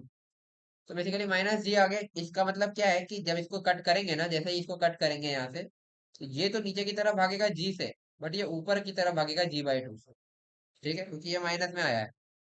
तो हमें बेसिकली मैग्नीट्यूड पूछा था, तो उससे हमें मतलब नहीं है, तो ये हमारा आंसर हो जाएगा, ठीक है। अच्छा, यहाँ से एक चीज और पता चली, जो हम कह रहे थे ना सीधे सीधे ये ऑप्शन कट गया, ये नहीं कर सकते। मान लो अगर ये कुछ ऐसा आ जाता कि ऊपर की तरफ जी/2 आ जाता, तो यहाँ पर अगर इसकी जगह एफ एस तुम्हारा 3mg/2 के बजाय, सॉरी 3mg के बजाय 4mg अगर आ जाता ना, तो ये जी माइनस 2g हो जाता और माइनस जी आ जाता, तो मैग्नीट्यूड तब भी जी रहता। तो ये चीज हमारे थोड़ा सा सोचना गलत था, तो यहाँ पर हम एलिमिनेट नहीं कर सकते, ये चीज ध्यान रखिए, क्योंकि मैग्नीट्यूड ऑफ एक्सीलरेशन साफ साफ बोला है, एडवांस ऐसे बताता है। ये देखो मैग्नीट्यूड ऑफ एक्सीलरेशन बोल दिया, तो मैग्नीट्यूड तो कोई जरूरी नहीं है ना कि नीचे की तरफ ही हो, ऊपर की तरफ ही होता है, जैसे इसमें आया ही कि ऊपर की तरफ जी/2 आ रहा है, ठीक है। तो यही था, इसी टाइप के क्वेश्चन इसमें आते हैं।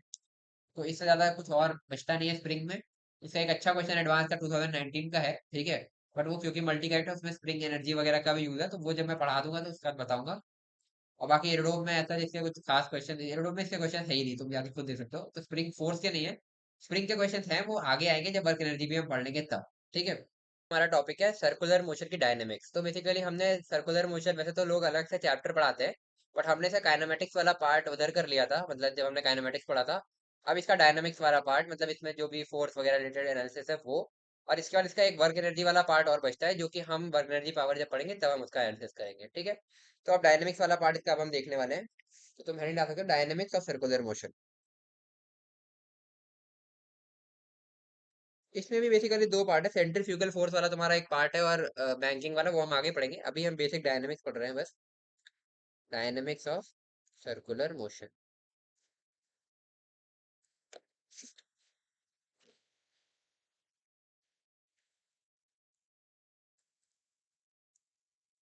तो बेसिकली यही है कि सारे फोर्स वगैरह के एनालिसिस, डायनेमिक्स का मतलब क्या है, वही फोर्स वगैरह जो अभी हम करते आ रहे हैं चैप्टर में पहले से। तो आओ देखते हैं। सपोज हमारे पास एक पार्टिकल है जो एक सर्कल में मूव कर रहा है। सपोज ये एक सर्कल है, ठीक है, इस तरीके का। इसका रेडियस मैंने बोल दिया आर, कैपिटल आर, ठीक है। अब सपोज एक पार्टिकल है, ये तुम्हारा पार्टिकल है जो कि सर्कल में मूव कर रहा है, ठीक है। तो अब इसके पास, जैसा हमने काइनेमेटिक्स में बात करी थी, एक इसका एक्सेलरेशन होता है टेंजेंशियल एक्सेलरेशन, जो कि AT, जो कि हम ET कैप डायरेक्शन में दिखाते हैं, जो इस डायरेक्शन को हम ET कैप भी बोलते हैं, टेंजेंशियल डायरेक्शन को। और एक इसके बाद एक्सेलरेशन होता है रेडियल, जो कि होता है तुम्हारा A रेडियल। ठीक है, तो बस कुछ नहीं करना है। इस सर्कल पर टेंजेंशियल फोर्स होगी मास इंटू ए टेंजेंशियल, जिसको तुम mdv/dt भी लिख सकते हो। ठीक है, ये हम एक्सेलरेशन टेंजेंशियल को कैसे लिखते हैं हम सर्कुलर मोशन में बात कर चुके हैं, जहां हमने काइनेमेटिक्स और सर्कुलर मोशन देखा था। तो अगर तुमने वो लेक्चर नहीं देखा तो उसको जाके देख लेना, फिर इसको करना। ये हो गया। और इसी को तुम mv/dv/ds भी लिख सकते हो। ds बेसिकली इस सर्कल में जितना भी ये पाथ इसने कवर किया वो है। ठीक है, ये बात हम ऑलरेडी कर चुके हैं। ओके, फिर एक रेडियल फोर्स आएगी, वो होगी तुम्हारी m × ar, जिसको तुम mv² / r भी लिख सकते हो। ठीक है, क्योंकि ar को v²/r भी लिख सकते हो। ठीक है, और इसको तुम r⍵² भी लिख सकते हो। ठीक है, और ओमेगा क्या होता है ये एक बार मैं फिर से रिवाइज करा दे रहा हूँ। ओमेगा तुम्हारा होता है v×r,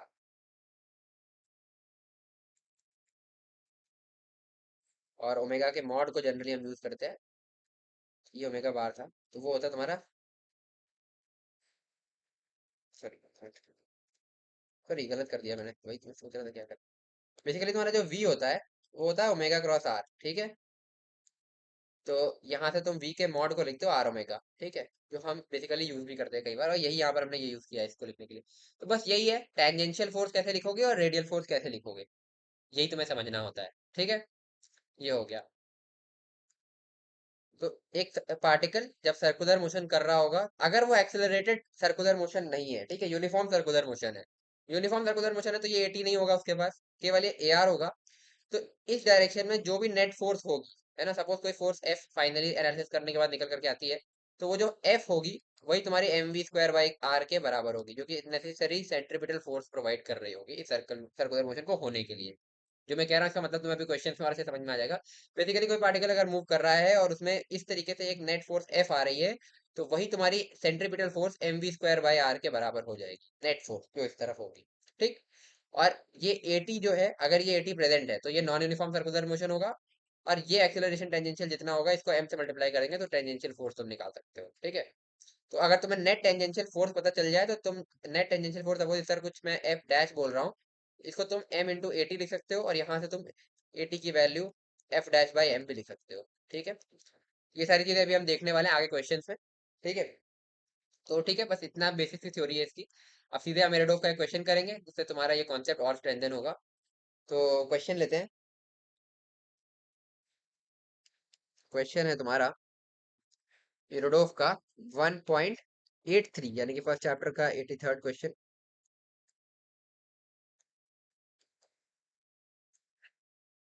तो देखते हैं इस क्वेश्चन में क्या कह रहा है। इस क्वेश्चन में बोल रहा है a particle of mass small m,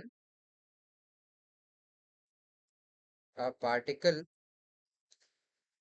of mass small m moves along a circle of radius capital R, moves along a circle of radius capital R. Find the modulus of the average vector. Find the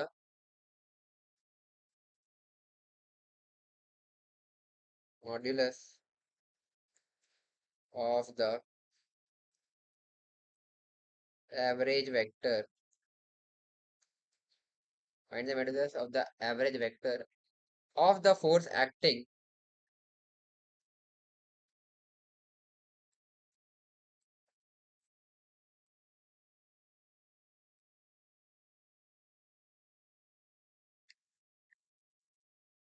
on the particle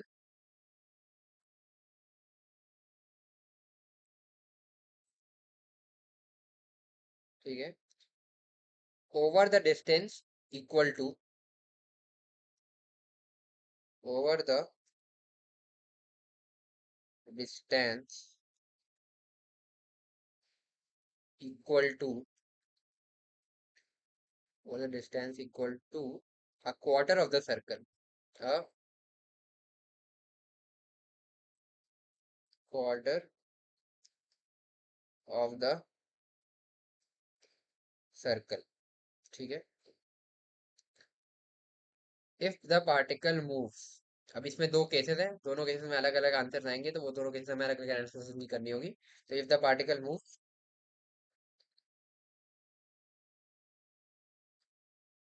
तो first case है uniformly with velocity v, A part, uniformly with velocity v, और second part है तुम्हारा with constant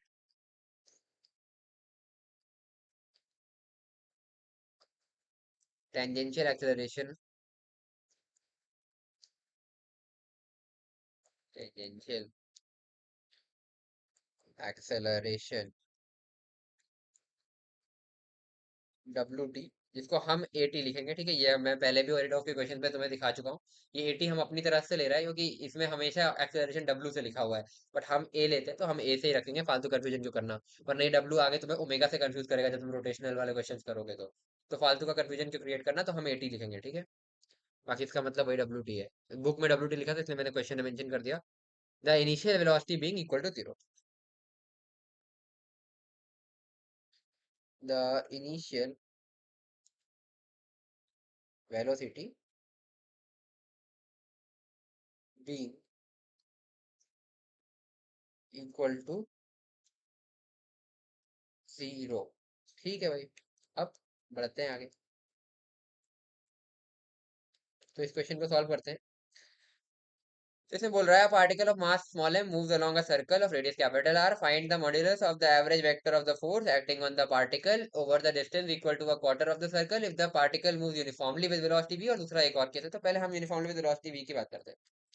तो इसमें ये कह रहा है कि एक पार्टिकल एक सर्कल में मूव कर रहा है। सपोज ये एक सर्कल है, यहाँ सपोज ये स्टार्ट हुआ, और ये पूरे टाइम यूनिफॉर्म वेलोसिटी v से मूव कर रहा है। तो यहाँ पर इनिशियली इसकी वेलोसिटी क्या होगी, v हो जाएगी, ठीक है भाई। और हमें बात करनी है तब तक जब तक ये क्वार्टर कंप्लीट करेगा, तो क्वार्टर कंप्लीट करके ये यहाँ पर आएगा इस पॉइंट पर, ठीक है। इस पॉइंट पर इसकी वेलोसिटी क्या होगी, इस डायरेक्शन में होगी, बट होगी कितनी, v, जो कि कांस्टेंट है, ठीक है भाई। तो अब हमें लिखना है एवरेज फोर्स। तो एवरेज फोर्स अगर कोई मेरे को बताना चाहेगा कि क्या होगा, ठीक है। क्या इसमें कौन सा लॉजिक हम लगा दें जो हमारा क्वेश्चन इजीली हो जाए। एक तो तुम ये कर सकते हो कि m इंटू एक्सेलरेशन एवरेज कर सकते हो, तो उसमें क्वेश्चन बहुत ही लेंदी जाएगा, क्योंकि तुम फिर एक जनरल इंस्टेंट थीटा पर एक्सेलरेशन ए टी, और वैसे ए टी तुम्हारा जीरो हो जाएगा, तो ए आर लिखोगे, बट फिर वो ए आर क्योंकि उसका डायरेक्शन कॉन्स्टेंटली यहाँ से चेंज होता चला जा रहा है, ये देखो हर जगह पे डायरेक्शन अलग अलग आएगा, तो उसका फिर तुम एक कंपोनेंट इस डायरेक्शन में लोगे, इस कंपोनेंट इस डायरेक्शन में लोगे, फिर इसका एवरेज लिखोगे, इसका एवरेज लिखोगे, तो तुम्हारा इस डायरेक्शन में एवरेज फोर्स आएगा, इस एवरेज एक्सीलरेशन आएगा, फिर इस डायरेक्शन में तुम्हारा एवरेज एक्सीलरेशन आएगा, ठीक है।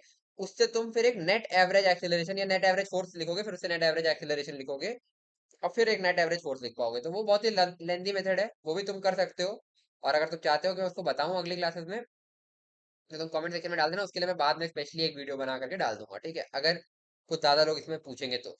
बट उसकी कोई जरूरत नहीं है अभी, है ना। तो बेसिक मेथड से चलते हैं जिससे जल्दी हो जाएगा, है ना। तो एवरेज फोर्स क्या होगा तुम्हारा, क्या delta P by delta T नहीं हो जाएगा। जो फोर्स की सबसे बेसिक डेफिनेशन हमने स्टार्टिंग में पढ़ी थी, फोर्स होता है डीपी बाई डी, तो average delta P by delta T हो जाएगा भाई, ठीक है। तो देखते हैं, तो डेल्टा पी लिखने की कोशिश करते हैं। इनिशियल मोमेंटम क्या होगा, mass into velocity, mv। Final momentum क्या होगा, मास तो यहाँ भी m ही है ना, mv। तो अब इसके बाद तुम लोग बोलोगे यार कि डेल्टा पी तो जीरो हो गया, एम इनिशियल भी mv है और फाइनल भी mv है, बट तुम एक चीज भूल रहे हो कि momentum is a vector quantity. तो जो ये है, इसको मैं अगर v1 बार बोल रहा हूँ, और ये जो है इसको मैं v2 बार बोल रहा हूँ, तो क्या v1 बार और v2 बार सेम है, नहीं। v1 बार है तुम्हारा v इस ऊपर की डायरेक्शन में। सपोज अभी मैं एक नाम दे दे रहा हूँ, ठीक है। मैं इस डायरेक्शन को आई बोल रहा हूँ, और इस डायरेक्शन को जे बोल रहा हूँ, ठीक है। तो जो अब हमारा v1 बार होगा, वो बेसिकली होगा तुम्हारा, v1 बार जो होगा तुम्हारा वो होगा वी जे कैप, और v2 बार जो तुम्हारा होगा, जो ये वाली वेलोसिटी है, वो होगा माइनस वी आई कैप, ठीक है, वेक्टोरली लिखना पड़ेगा क्योंकि ये वेक्टर क्वांटिटीज है। तो इसको तुम लिखोगे एम वी जे कैप, और इसको लिखोगे m we minus I cap. ठीक है, अब डेल्टा पी लिखोगे तो वो होगा p final minus p initial, यानी कि m we minus I cap minus M v j cap, जो कि हो जाएगा तुम्हारा एम वी, अंदर आएगा माइनस आई कैप माइनस जे कैप। ठीक है, ये हो गया, है ना। तो एवरेज फोर्स तुम्हारा होता है डेल्टा पी का मॉड, हमें बेसिकली मॉड्यूलस बताना था एवरेज फोर्स का, अपॉन डेल्टा टी, ऐसा भी लिख सकता हूँ मैं। ठीक है, तो डेल्टा पी का मॉड अब लिख लेते हैं भाई। तो डेल्टा पी अपना ऊपर आ चुका है, तो डेल्टा पी का मॉड हो जाएगा तुम्हारा मॉड ऑफ ये वाला वेक्टर जो ऊपर लिखा है ना। तो बेसिकली एम वी को मैं बाहर निकाल लेता हूँ, और अंडर रूट ऑफ 1 का स्क्वायर प्लस 1 का स्क्वायर हो जाएगा, क्योंकि माइनस आई माइनस जे है, तो ये हो जाएगा रूट 2 mv। ठीक, ये हो गया भाई, ये आ गया तुम्हारा डेल्टा पी, है ना। अब डेल्टा टी कैसे निकालें भाई, है ना, ये कैसे निकालें। तो बेसिकली तुम अगर ध्यान से देखो तो स्पीड कांस्टेंट है जो कि है v, तो v इंटू डेल्टा टी जो होगा, स्पीड इंटू टाइम, वो तुम्हारा डिस्टेंस कवर्ड हो जाएगा। और डिस्टेंस कवर्ड तुम्हारा कितना है, क्वार्टर ऑफ सर्कल, तो पूरा सर्कल होता है 2 पाई आर, क्वार्टर ऑफ सर्कल होगा 2 पाई आर/4, यानी कि पाई आर/2। ठीक है, तो यहाँ से तुम डेल्टा टी की वैल्यू लिखोगे पाई आर/2v। ये हो गया भाई। तो अब सीधे सीधे एवरेज फोर्स लिख देता हूँ, जो कि हो जाएगी तुम्हारी delta p upon delta t, यानी कि root two m v upon pi r, या इसको ऐसे लिख देता हूँ इंटू 2v/पाई आर, डिवाइड किया है बेसिकली। ठीक है, तो ये आ जाएगा तुम्हारा 2√2 mv² अपॉन पाई आर। ये हो जाएगा तुम्हारा फर्स्ट केस में आंसर। ठीक है, अब बी पार्ट देखते हैं। बी पार्ट और आसान है भाई, फिर वही सर्कल बना लो। ठीक है, इसी लॉजिक से करेंगे जो मैंने तुम्हें पिछले वाले में लॉजिक बताया था ना, कि नेट मतलब किसी एक इंस्टेंट पर एनालिसिस करो, वो इस वाले केस में और ज्यादा कॉम्प्लिकेटेड हो जाएगा। तो इसमें तो करने का कोई सेंस ही नहीं बनता, उसमें तो कर भी लोगे क्वेश्चन, इसमें तो सॉल्व ही नहीं होगा जल्दी। ठीक है, उस मेथड से। तो यहाँ पर ये वाला मेथड पता होना जरूरी है कि delta P by delta T करना है। ठीक है भाई, तो पार्टिकल सपोज यहाँ से स्टार्ट हुआ, तो इसमें क्या बोला है, एक बार फिर से पढ़ो उसको अच्छे से। Constant tangential acceleration a t, initial velocity being equal to zero. तो इनिशियल वेलोसिटी तो जीरो है भाई, तो इस पॉइंट पर वेलोसिटी जीरो है, मास तो कुछ होगा। तो मैं सीधे सीधे ये बोल सकता हूँ कि पी इनिशियल तो तुम्हारा जीरो ही हो गया। बहुत आसान हो गया क्वेश्चन। फाइनली यहाँ पर कुछ वी वेलोसिटी होगी सपोज, वो वी वेलोसिटी अभी हमें फाइंड आउट करनी पड़ेगी। तो पी फाइनल तुम्हारा हो जाएगा वी, सॉरी, एम वी और माइनस आई कैप। अगर मैं ये डायरेक्शन ऐसे ही फिर आई जे मानता हूँ, ठीक है, तो यहाँ तो ना भी मानो तो भी चल जाएगा, क्योंकि वो जीरो है ना। ठीक है, कोई दिक्कत नहीं। अब इस v को अपने को निकालना पड़ेगा, ये अपने को गिवन नहीं है ना। बट अपने को एक चीज पता है कि हमारा जो एटी है, जो कि होता है तुम्हारा dv/dt के बराबर, है ना, वो कितना गिवन है तुम्हें, वो एट बेसिकली एटी ही गिवन है ना। वो एटी है, जैसे वहां wt लिखा था, हमने एटी मान लिया था। ये हो गया, तो dv = 80 dt, ऐसा लिख दूं मैं। जरा इंटीग्रेट कर देते हैं दोनों साइड, है ना। तो इनिशियल t = 0 पर वेलोसिटी जीरो है, गिवन है, और t = t पर सपोज वेलोसिटी v होगी, है ना। तो v = 80 × t हो जाएगा यहाँ से। ठीक है, तो t बेसिकली क्या है, जीरो से टाइम t तक, ये यहाँ तक आया है, तो क्या t और delta delta t basically t ही तो है। डेल्टा t तुम्हारा t - 0 हो जाएगा, क्योंकि जीरो पे हम स्टार्ट हुए थे, तो t ही है। तो अब हमें फोर्स लिखना है भाई। एफ एवरेज तुम्हारा क्या आएगा, delta p by delta T. तो ये हो जाएगा तुम्हारा फाइनल मोमेंटम mv, ये बेसिकली इसका मॉड लिखना है अपने को, तो डेल्टा p का मॉड बाई डेल्टा टी। ठीक है, तो डेल्टा p का मॉड एक बार मैं फिर से लिख देता हूँ भाई, ताकि कंफ्यूजन ना हो। ठीक है, तो डेल्टा पी जो तुम्हारा आएगा, वो आएगा M we minus I cap, जो कि फाइनल था, -0, तो M we minus I cap ही रहेगा, minus M V I cap. तो डेल्टा पी का मॉड सिंपली एम वी हो जाएगा। तो एफ एवरेज का मॉड जो होगा तुम्हारा, जो तो हमें चाहिए भी है, वो हो जाएगा m v by delta t, यानी कि एम वी बाई टी, सीधे बोल सकता हूँ डेल्टा टी टी के बराबर है। अब जरा यहाँ से देखो, तो v/t की वैल्यू क्या 80 नहीं है, है ना। तो v बाई टी की वैल्यू 80 हो जाएगी, इसको उठा करके यहाँ पे पुट कर देंगे, ये हो जाएगा m इंटू 80 एफ एवरेज का मॉड, जो अपने को चाहिए था इस केस में। ये हो जाएगा आंसर, सिंपल, यही है। तो इस तरीके से इस क्वेश्चन को हमें अप्रोच करना था। तो आई होप तुम्हें क्वेश्चन समझ में आ गया होगा। आगे बढ़ते हैं, एक क्वेश्चन और लेते हैं भाई इरोडोव का। तो अगला क्वेश्चन है तुम्हारा इरोडोव का क्वेश्चन नंबर 1.84, इसी के जस्ट बाद का क्वेश्चन है, मतलब फर्स्ट चैप्टर का 84th क्वेश्चन। तो इस क्वेश्चन में बोल रहा है an aircraft loops the loop of radius r, loops the loop of radius r equal to 500 meters, 500 meters with a constant velocity, with a constant velocity v equal to 360 kilometre per hour. तो जिसको ना पता हो कि kilometre per hour को metre per second में convert करने के लिए इंटू 5/18 करते हैं, ये शॉर्टकट है। ये कैसे आया कन्वर्ट करके देख लेना, किलोमीटर को मीटर में करना, आर को सेकंड में करना, हाँ आर को सेकंड में करना, तो उससे तुम्हारा आंसर आ जाएगा, ठीक है। इंटू 5/18 करते हैं, वो मैंने बता दिया, वो कैसे आया वो तुम खुद करके देख लेना, ठीक है। Find the weight of the flyer, find the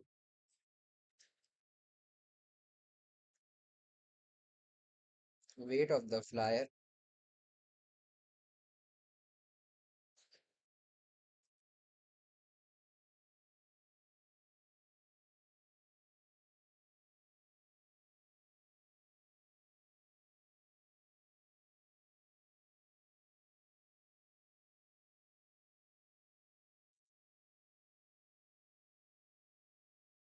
of mass m equal to 70 kg, m equal to 70 kg in the lower, upper and middle points of the loop, ठीक है। तो एक बार तुम इसको ट्राई करो, फिर मैं बताता हूँ।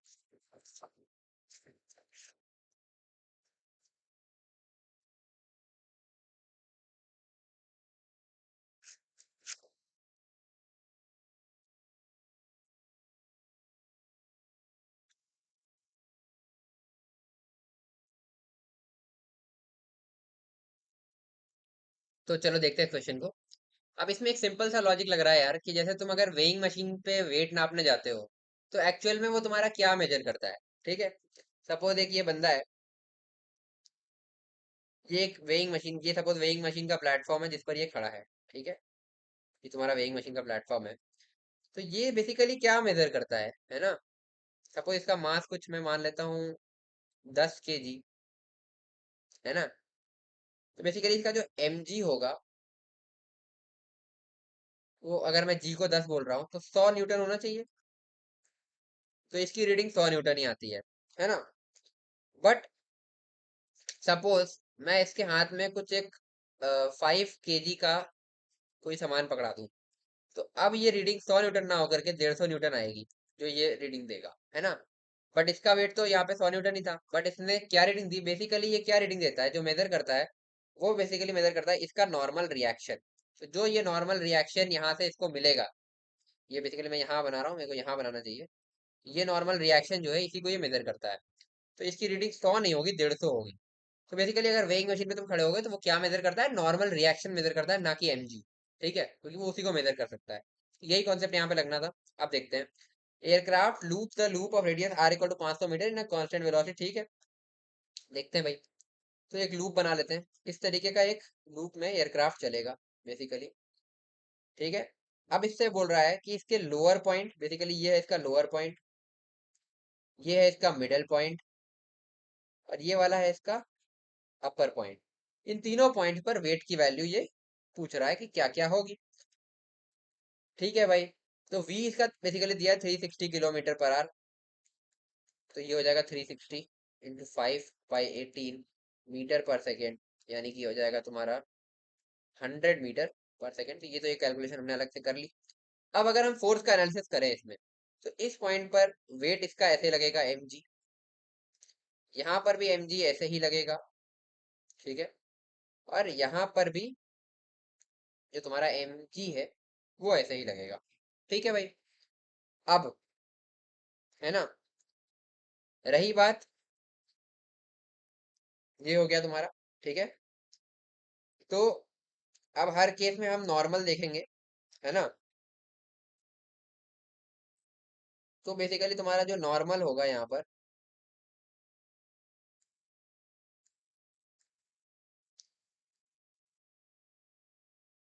वो ऐसा हो जाएगा। ठीक है,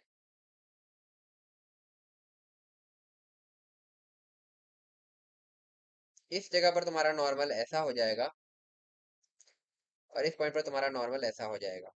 ठीक है, जब तुम एयरक्राफ्ट में वेट ले रहे हो तो, है ना। तो अलग अलग टाइम पे हमें नॉर्मल मेजर करने हैं। तो पहले हम इस वाले फर्स्ट वाले केस की बात करेंगे। तो नेसेसरी सेंट्रीपिटल एक्सेलरेशन जो तुम्हारा होगा इसको घुमाने के लिए, वो होगा mv²/r, मानते हो। ये होगा तुम्हारा n माइनस एम जी के बराबर। ठीक है, तो जो तुम्हारा यहाँ पर नॉर्मल रिएक्शन जो हमें कैलकुलेट करना है, बेसिकली मैं इसको n1 बोल रहा हूँ फर्स्ट केस में है। तो n1 तुम्हारा हो जाएगा mg प्लस mv²/r। ठीक है, तो mg, ठीक है, इसमें क्या क्या वैल्यूज गिवन थी।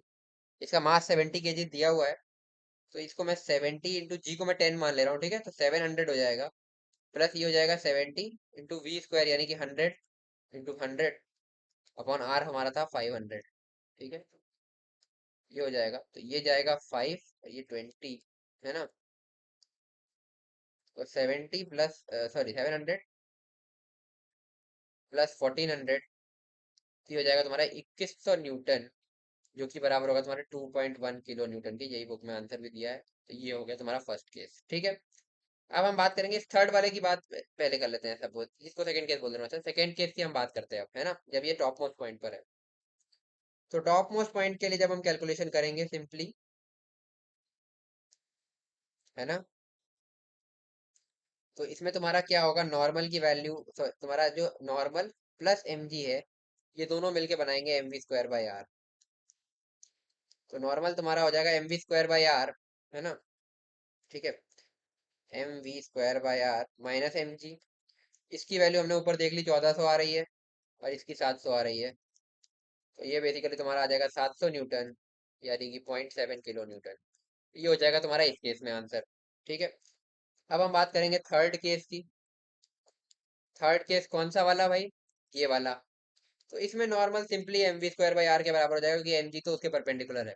तो mv²/r इसी तरफ होगा ना, ये necessary centripetal acceleration, necessary centripetal force. तो यहाँ पर तुम्हारा नॉर्मल mv²/r के बराबर हो जाएगा।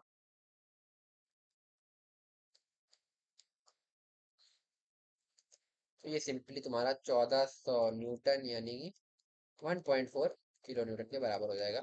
अच्छा एक चीज ध्यान रखना, ठीक है, ये शायद मैंने सीक्वेंस उल्टा सीधा कर दिया। बुक में तुम्हारा कैसे बोला था, क्वेश्चन ने पूछा था लोअर फिर अपर फिर मिडिल। हाँ सही है, सही, लोअर फिर अपर फिर मिडिल। तो ये लोअर है फर्स्ट वाला, फिर अपर है, फिर मिडिल है। तो ये हमने तीनों डिस्कस किया, उसी सीक्वेंस में डिस्कस किया है। तो यही तुम्हारे आंसर होंगे। लोअर में तुम्हारा आ रहा है 2.1, अपर में आ रहा है तुम्हारा 0.7 और मिडिल में आ रहा है 1.4। ठीक है, तो इस तरीके से हम एनालिसिस करेंगे। तो बेसिकली तुम्हारा जो वेट होता है वो नॉर्मल रिएक्शन होता है। ये तुम्हें समझ में भी आ रहा होगा कि प्लेन का अगर जो सरफेस है, तो इस समय पर सरफेस ये है तो नॉर्मल रिएक्शन ऐसे लगेगा। यहाँ पर सरफेस ये है तो नॉर्मल रिएक्शन ऐसे लगेगा, और यहाँ पर सरफेस ये है तो नॉर्मल रिएक्शन ऐसे लगेगा। ठीक है, तो यही है भाई। तो हो गया तुम्हारा ये done, है ना।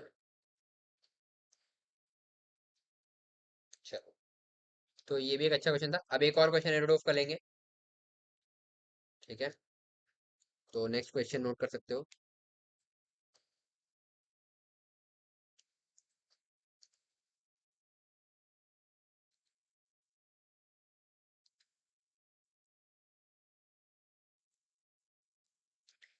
ये है तुम्हारा इरोडोव का क्वेश्चन नंबर 1.87। ठीक है, तो इस क्वेश्चन में बोल रहा है a small body A start sliding of a small body A start sliding of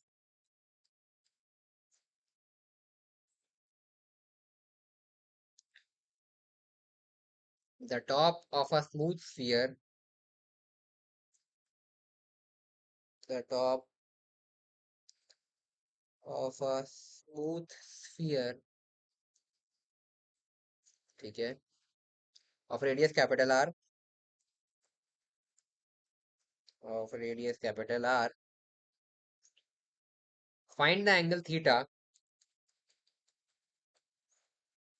find the angle theta,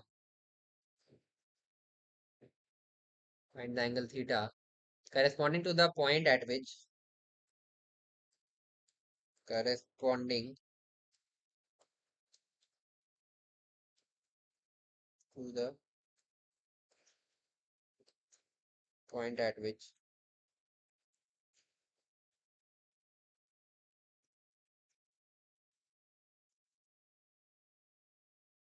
the body breaks off the sphere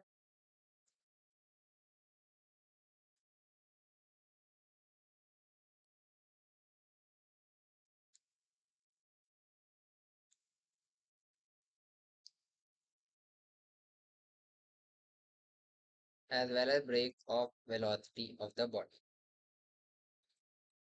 as well as break of velocity of the,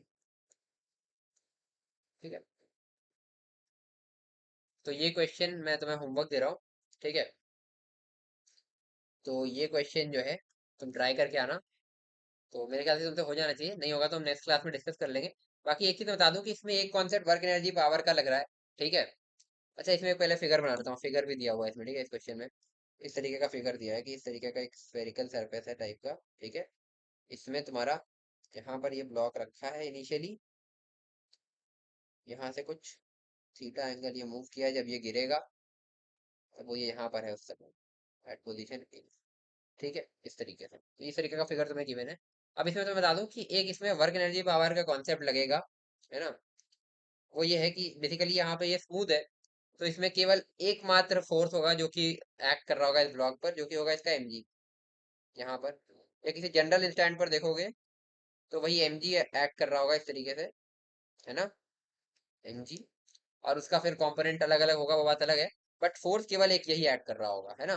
तो एक ही conservative force act कर रहा है, तो यहाँ पर हम एक एनर्जी कंजर्वेशन लगाएंगे, इसका मतलब ये होगा कि पोटेंशियल एनर्जी का जितना चेंज हुआ उतना ही इसकी काइनेटिक एनर्जी होगी। तो इनिशियली इसका काइनेटिक एनर्जी कितना था, 0। बेसिकली हम ये कह रहे हैं कि K initial plus P initial is equal to K final plus P final energy conserve. ठीक है, मैकेनिकल एनर्जी कंजर्वेशन लगा रहे हैं। तो इनिशियली इसकी वेलोसिटी 0 थी, तो काइनेटिक एनर्जी इनिशियल तो 0 हो जाएगी। फिर इनिशियल पोटेंशियल एनर्जी जो इसकी होगी वो होगी, सपोज इस हाइट को मैंने कुछ h1 बोल दिया, है ना, mgh1। ठीक है, और फाइनल काइनेटिक एनर्जी आप mv² plus final potential energy mgh2। तो इस पॉइंट पर इसकी हाइट, सपोज यहाँ कहीं से भी रेफरेंस ले सकते हो, यहाँ से यहाँ तक। ठीक है, इस तरीके से, तो ये हो गया। तो बस इस तरीके से तुम्हें ये v मिल जाएगा, और उसका बाकी एनालिसिस कैसे करना है वो तुम्हें सोचना। जैसे ने बोला small body A start sliding of the top of a smooth sphere of radius capital R. Find the angle theta corresponding to the point at which the body breaks off the sphere as well as break off velocity बतानी है हमें साथ साथ। ठीक है, तो देखते हैं। तो बेसिकली जब ये किसी थीटा एंगल पर आ गया, सपोज ये यहाँ पर है, तो इस पर फोर्सेस क्या क्या लग रहे होंगे यार। एक तो इसका वेट जो कि होगा mg के बराबर, बस क्या इसके अलावा कोई और फोर्स होगा, फ्रिक्शन यहाँ पर है नहीं, तो बस यही है। ठीक है भाई, इसका जरा रेडियल और इस टेंजेंशियल डायरेक्शन में जरा हम कंपोनेंट ले लेते हैं। तो इधर तुम्हारा कंपोनेंट आएगा mg cos ऑफ थीटा, ऐसा क्यों, क्योंकि ये थीटा है। और इधर तुम्हारा आएगा mg sin ऑफ थीटा। ठीक है भाई, तो अब अगर मैं इसकी रेडियल डायरेक्शन में इक्वेशंस लिखूं तो मैं ये बोल सकता हूँ कि mv² बाय r जो नेसेसरी सेंट्रीपिटल फोर्स है वो प्रोवाइड कौन कर रहा है, mg cos थीटा। अच्छा, एक फोर्स मैं यहाँ बनाना भूल गया, साथ साथ यहाँ पर एक नॉर्मल रिएक्शन भी तो आएगा ना, इस फोर का माइनस नॉर्मल। ठीक है भाई। अब होगा क्या, जब ये कांटेक्ट लूज करेगा, जब ये कांटेक्ट लूज करेगा उस समय पे ये नॉर्मल खत्म हो जाएगा। तो टाइम जब कांटेक्ट लूज होगा तो नॉर्मल खत्म हो जाएगा, तो मतलब नॉर्मल जीरो हो जाएगा कांटेक्ट लूज के टाइम पे। तो बेसिकली ये जीरो हो जाएगा।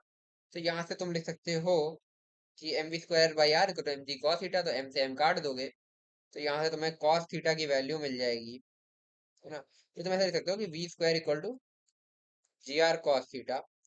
तो जब ये ब्रेक ऑफ करेगा तो ये v² की वैल्यू है, तो v √/gr cos थीटा। तो यहाँ तक आ गया। बट अभी ना हमें v पता है ना हमें थीटा पता है। ठीक है। इस v को निकालने के लिए मैंने तुम्हें कल एक तरीका बताया था, अगर तुम्हें याद हो तो, क्योंकि हमें थीटा और v निकालना है। तो v को निकालने के लिए मैंने तुम्हें एक तरीका बताया था कि हम यहाँ पर लगाएंगे क्या, मैकेनिकल एनर्जी कंजर्वेशन, यानी कि मैकेनिकल एनर्जी कंजर्वेशन यानी कि k initial plus p initial equal to k final plus p final. तो पोटेंशियल एनर्जी जो इनिशियल थी तुम्हारी उसको तभी हम देखते हैं। तो इनिशियल काइनेटिक एनर्जी तो जीरो थी, ठीक है, और फाइनल काइनेटिक एनर्जी तुम्हारी हाफ mv² हो जाएगी क्योंकि v वेलोसिटी है। अब p इनिशियल p फाइनल की बात कर रहे हैं, केवल ग्रेविटेशनल पोटेंशियल एनर्जी है यहाँ पर। सपोज, है ना, मैंने यहाँ पर लिया अपना रेफरेंस इस लेवल पर, तो यहाँ से इसकी हाइट है h1, इसकी हाइट है h2, है ना। ठीक है, तो ये हो जाएगी। और जो ये है, ये वाली हाइट को मैं बोल सकता हूँ, ध्यान से देखना, ये वाले पोर्शन को, इसको मैं बोल रहा हूँ h1 - h2। ठीक है, आगे देखते हैं। तो ये कितना है तुम्हारा, p इनिशियल है mgh1 और ये है तुम्हारा mgh2। तो पोटेंशियल एनर्जी mgh करके लिखते हैं। ये भी एक कॉन्सेप्ट है जो तुम्हें वर्क एनर्जी में मैं आगे बताऊंगा, अगर तुमने वर्क एनर्जी पढ़ रखा है तो तुम्हें पता होगा। बट अभी बेसिकली वैसे भी तुम देख सकते हो, मतलब जो ग्रेविटेशनल पोटेंशियल एनर्जी होती है वो mgh होती है। ठीक है, वो क्यों होती है वो हम वर्क एनर्जी में देखेंगे। ठीक है, अभी इतना याद कर लो बस। ये हो गया।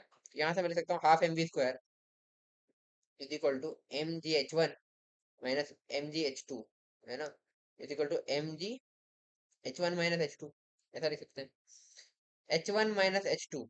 ठीक है, तो वो बेसिकली ये वाली वैल्यू है, यही वाली वैल्यू है h1 - h2। ठीक है, तो ये वैल्यू कितनी होगी, h1 था तुम्हारा r और h2 है तुम्हारा, बेसिकली ये r है तो इसका यहाँ पे कॉम्पोनेंट होगा तो r cos थीटा। तो r minus r cos theta, तो इसको मैं लिख सकता हूँ mg r minus r cos theta. तो ये हो जाएगा तुम्हारा mgr, क्या कॉमन हो गया, 1 - cos थीटा, ये बराबर हो जाएगा हाफ mv² के। ठीक है, तो m से m काट देता हूँ, तो v² की वैल्यू आएगी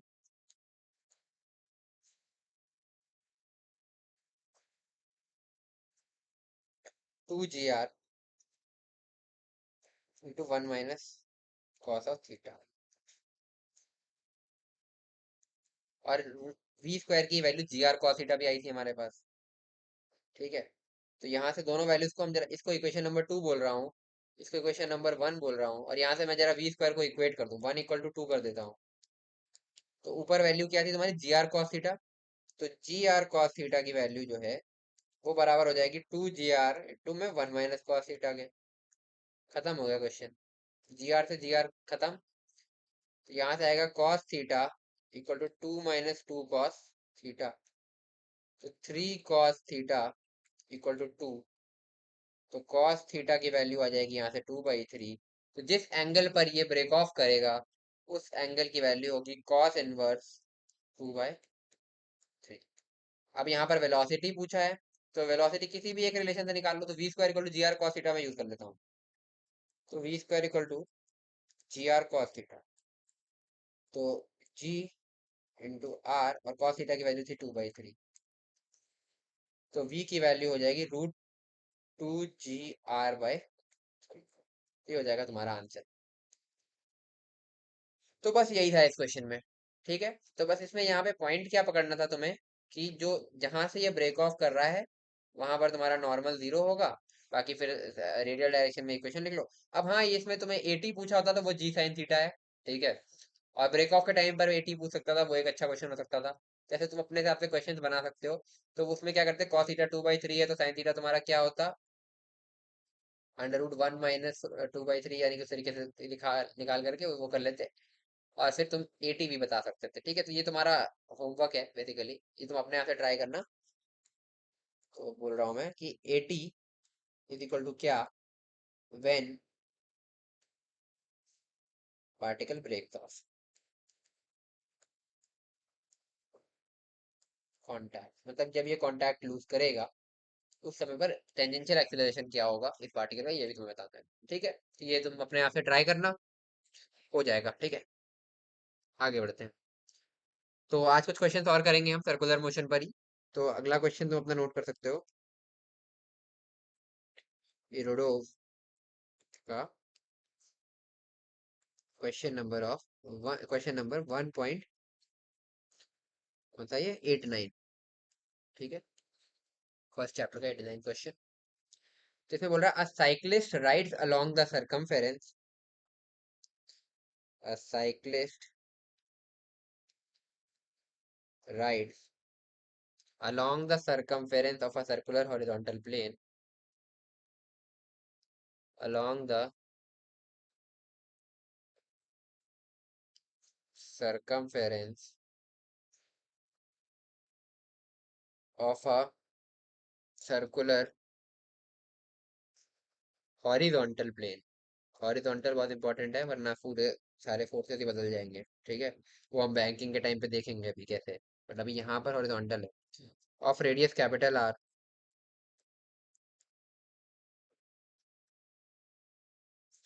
the friction coefficient being,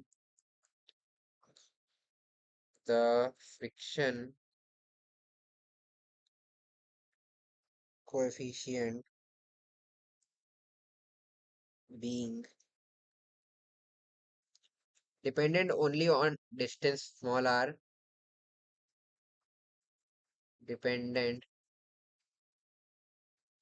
only on distance small r from the center O, from the center O, find the elongation of sorry, क्या हुआ, एक minute, sorry, from the center O of the plane as k equal to k naught 1 minus small r upon capital R। इस तरीके से तुम्हारा friction coefficient very कर रहा है, ठीक है। Where k naught is a constant, is a constant, ठीक है भाई। Find the radius of the circle,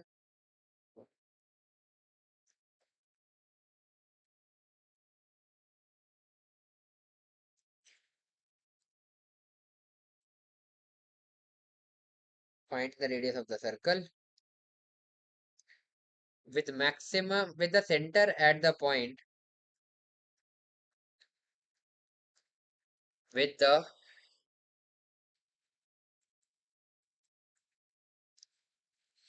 center at the point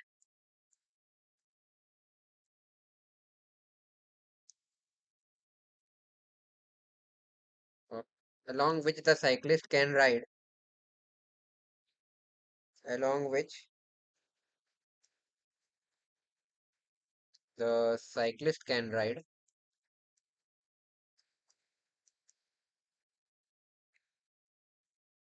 with maximum velocity, with the maximum velocity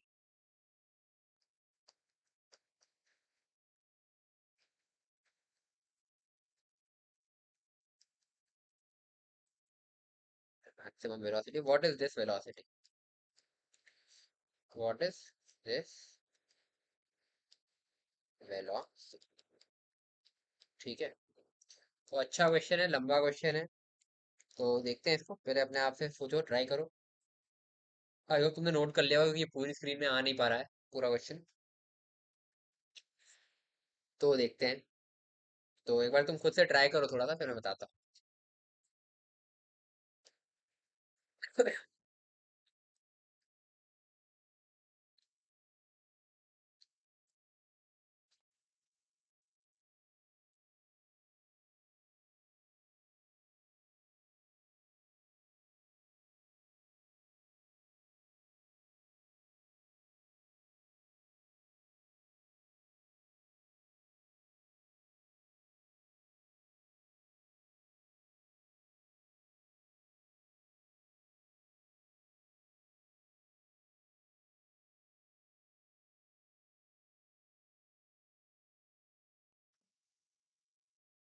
तो चलो देखते हैं इस क्वेश्चन को।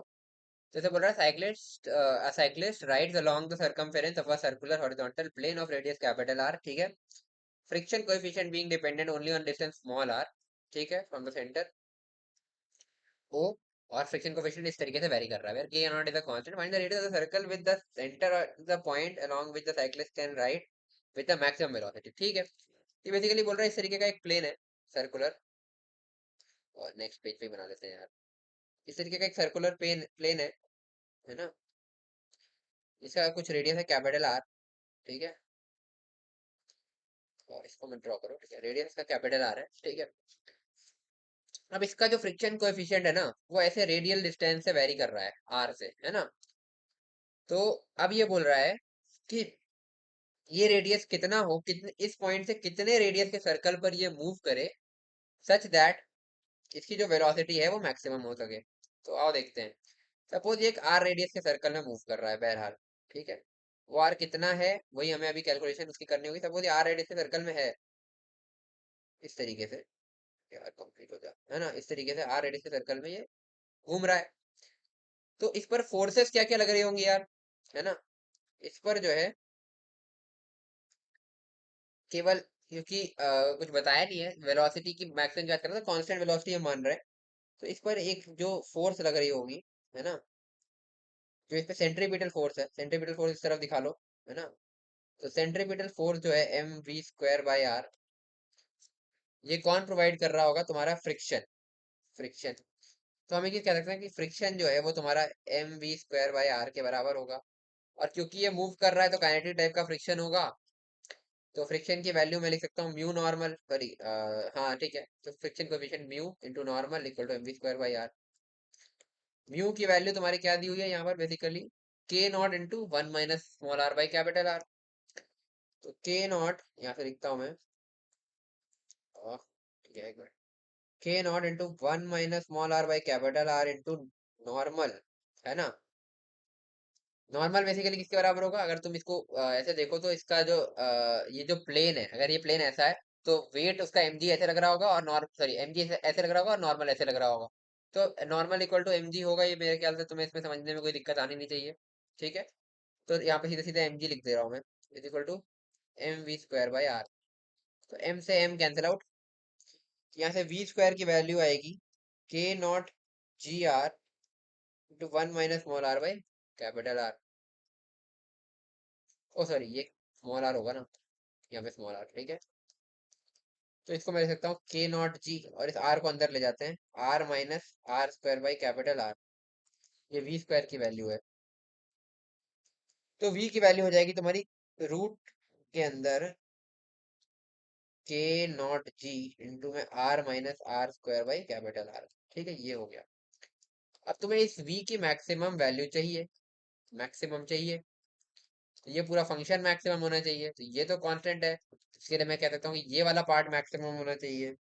इस फंक्शन को मैंने सपोज कुछ एफ एक्स बोल दिया, सॉरी एफ आर बोल दिया, क्योंकि आर का फंक्शन है ना, इसमें केवल आर वेरिएबल है। तो एफ आर जो है तुम्हारा वो क्या है, वो है तुम्हारा r minus are square by capital R. इसको मैक्सिमम करना है तो d f r by d r zero कर दूं। तो इसको डिफरेंशिएट करके जीरो करते हैं, डिफरेंशिएट करेंगे तो आएगा one minus two R by capital R. इसको जीरो कर दिया, तो यहाँ से लिख सकते हो one equal to two R by capital R, तो यहाँ से लिख सकते हो R equal to capital R by two. जब radius R capital R by two होगा तो उस रेडियस के लिए तुम्हारी, तुम बोल सकते हो कि for this radius v is maximum. ठीक है, अब इस मैक्सिमम की जो वैल्यू है ये कितनी होगी? तो v मैक्स की वैल्यू होगी, वेलोसिटी की वैल्यू क्या निकाली थी, k naught g into root k naught ji R minus are square by capital, sorry R square by 2। तो बेसिकली आर तुम्हारा हो जाएगा आर बाई 2 माइनस क्या लिखा था अंदर, स्मॉल आर का स्क्वायर बाई कैपिटल आर, तो स्मॉल आर का स्क्वायर हो जाएगा तुम्हारा आर स्क्वायर बाई 4, और कैपिटल आर एक और, तो ये यहाँ से यहाँ ये कैंसिल आउट हो जाएगा इस तरीके से। तो ये हो जाएगा तुम्हारा root of, sorry root over K naught ji R by 2 minus R by four बना देगा, ये हो जाएगा। तो तुम लिख सकते हो रूट के नॉट जी आर अपॉन 2। तो ये तुम्हारा इसका क्वेश्चन का आंसर हो जाएगा। ठीक है, ये होगी वी मैक्स की वैल्यू। तो ये तुमसे इसमें पूछा था, तो आसान क्वेश्चन था यार। बस इसी टाइप के क्वेश्चन इसमें आते हैं, फ्रिक्शन से कभी कभी नॉर्मल से कभी कुछ यूज करके सेंट्रीपिटल फोर्स को इक्वेट वगैरह कराएगा इस तरीके से। आगे बढ़ते हैं, एक क्वेश्चन और करेंगे। क्वेश्चन है तुम्हारा इरोडोव का, question number 1.90।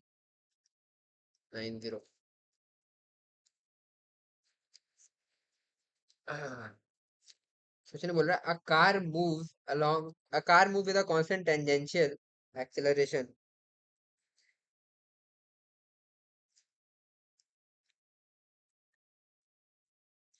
a car moves with a constant tangential acceleration,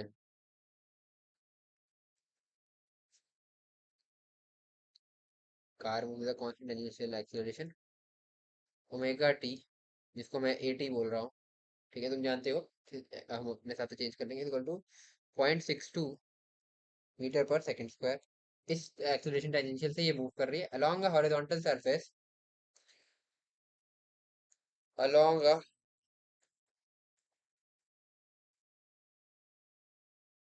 horizontal surface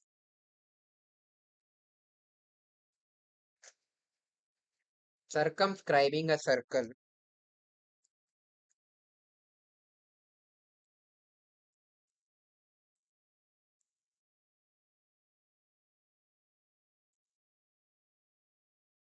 of radius capital R equal to 40 meter.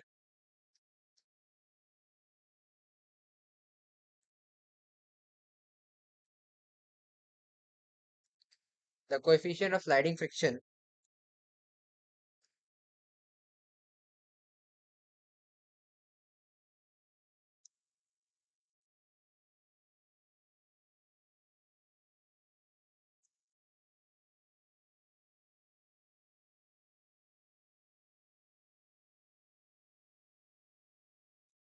between the wheels of the car and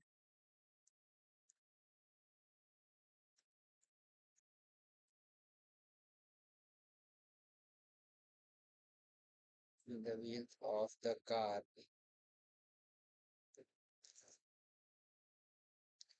and the surface is k equal to 0.20। ठीक है, what distance will the car ride without sliding? What distance will the car ride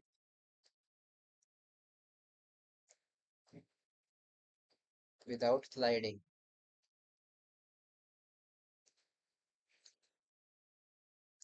if at the initial moment of the time, if at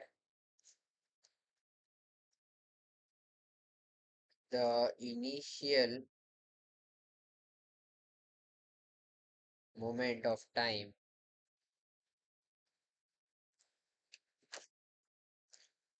if at the initial moment of time its velocity is equal to 0।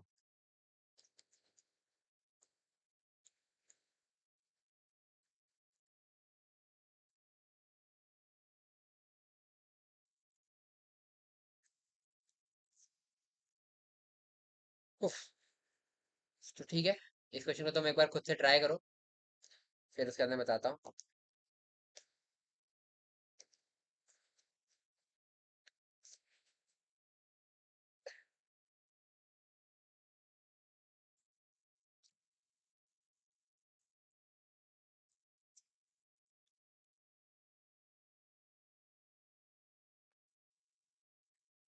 तो आओ देखते हैं इस question को।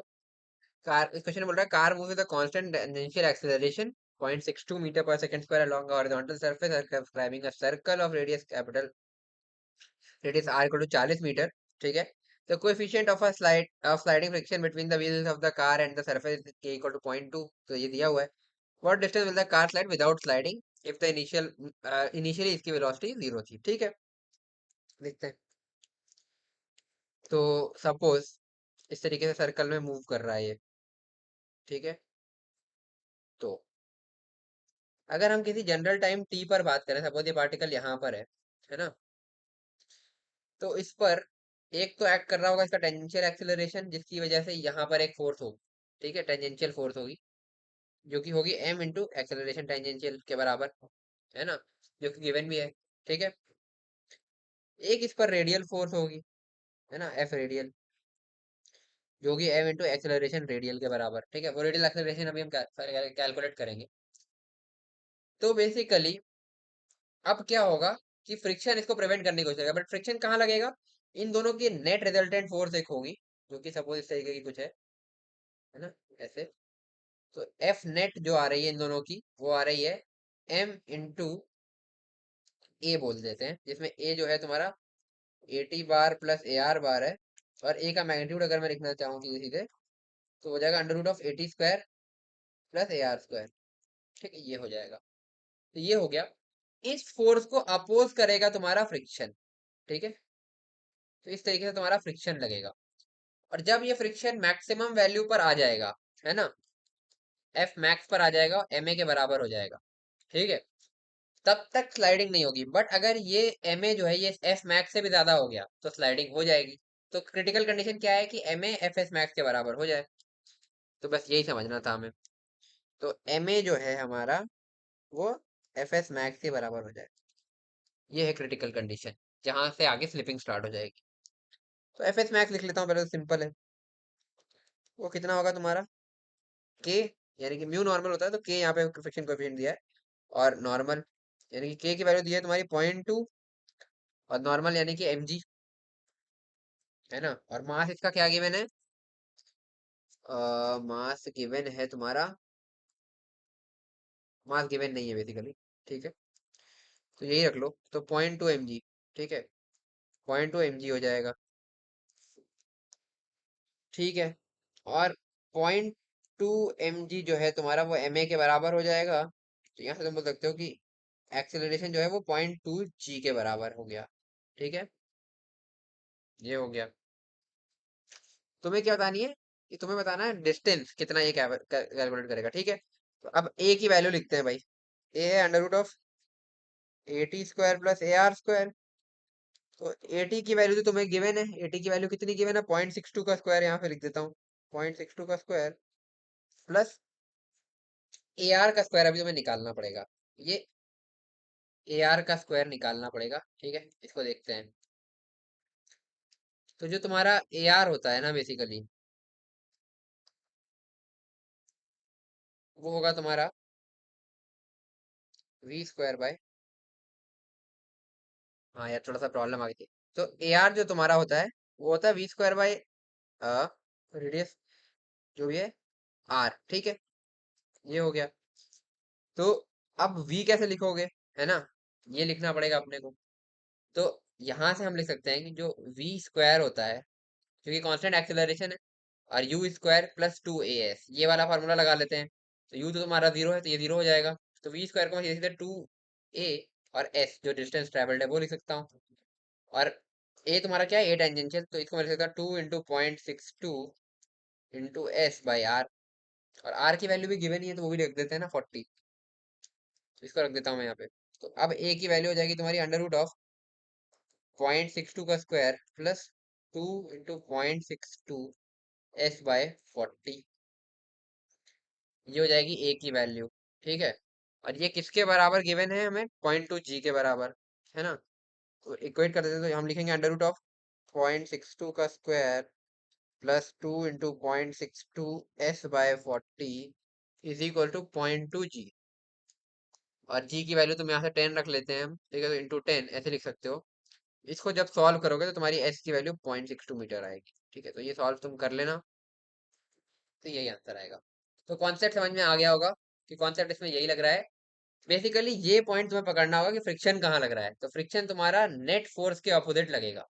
ठीक है, जब उसको ये अपोज करेगा तो इस तरीके से तुम नेट फोर्स लिख लोगे, है ना, नेट एक्सीलरेशन लिख लोगे, इस तरीके से निकाल लोगे फिर फ्रिक्शन की इक्वेट करके। मतलब स्टैटिक फ्रिक्शन की मैक्सिमम वैल्यू को तुम नेट फोर्स से इक्वेट कर दोगे, तो इस तरीके से तुम्हें एक्सीलरेशन मिल जाएगा। फिर वो अंडर रूट 80² प्लस AR² लिख दोगे, 80 गिवन है, AR तुम V² R लिखोगे। फिर V² को इस तरीके से, मैंने यही इक्वेशन क्यों यूज की, क्योंकि हमें टाइम वाइम का झंझट नहीं चाहिए यार, हमें V और S को रिलेट करना है, क्योंकि हमें S निकालना था। टाइम पूछता तो मैं शायद V = U + 80 लेता। ठीक है, तो यहाँ पर ये हमने लिया, तो इससे हमने लिखा 2as, a गिवन था, ये यहाँ पर पुट किया, और ये r की वैल्यू 40 भी गिवन थी, तो ये ar की वैल्यू आ गई, 80 अपने पास थी ही। तो अब अपने पास यहाँ पर ये पूरी वैल्यू एक्सेलरेशन की आ गई, और ये तुम्हारा 0.2 g के बराबर हो गई। यहाँ पर केवल एक ही वेरिएबल है s, इसको काट पीट के स्क्वायर वर्ग करके सॉल्व करोगे तो आंसर तुम्हारा s = 0.62 मीटर आ जाएगा। तो ये इसमें कॉन्सेप्ट था पूरा का पूरा। तो अच्छा क्वेश्चन था यार। तो आज के लिए इतना ही रखते हैं। तो आई होप जितना तुम्हें बताया तुम्हें अच्छे से समझ में आया होगा। अगर कोई भी डाउट है तो तुम कमेंट सेक्शन में पूछ सकते हो। बट हाँ, साथ में ये डाल देना कि किस पॉइंट पर तुम्हें डाउट आया था। और उसके अलावा अगर तुमने अभी तक चैनल को सब्सक्राइब नहीं किया, सब्सक्राइब कर लो, जितना हो सकता है अपने दोस्तों के साथ शेयर करो। और वीडियो पसंद आई तो वीडियो को लाइक कर देना। तो मिलते हैं यार नेक्स्ट वीडियो में। Till then stay motivated and keep studying. Bye.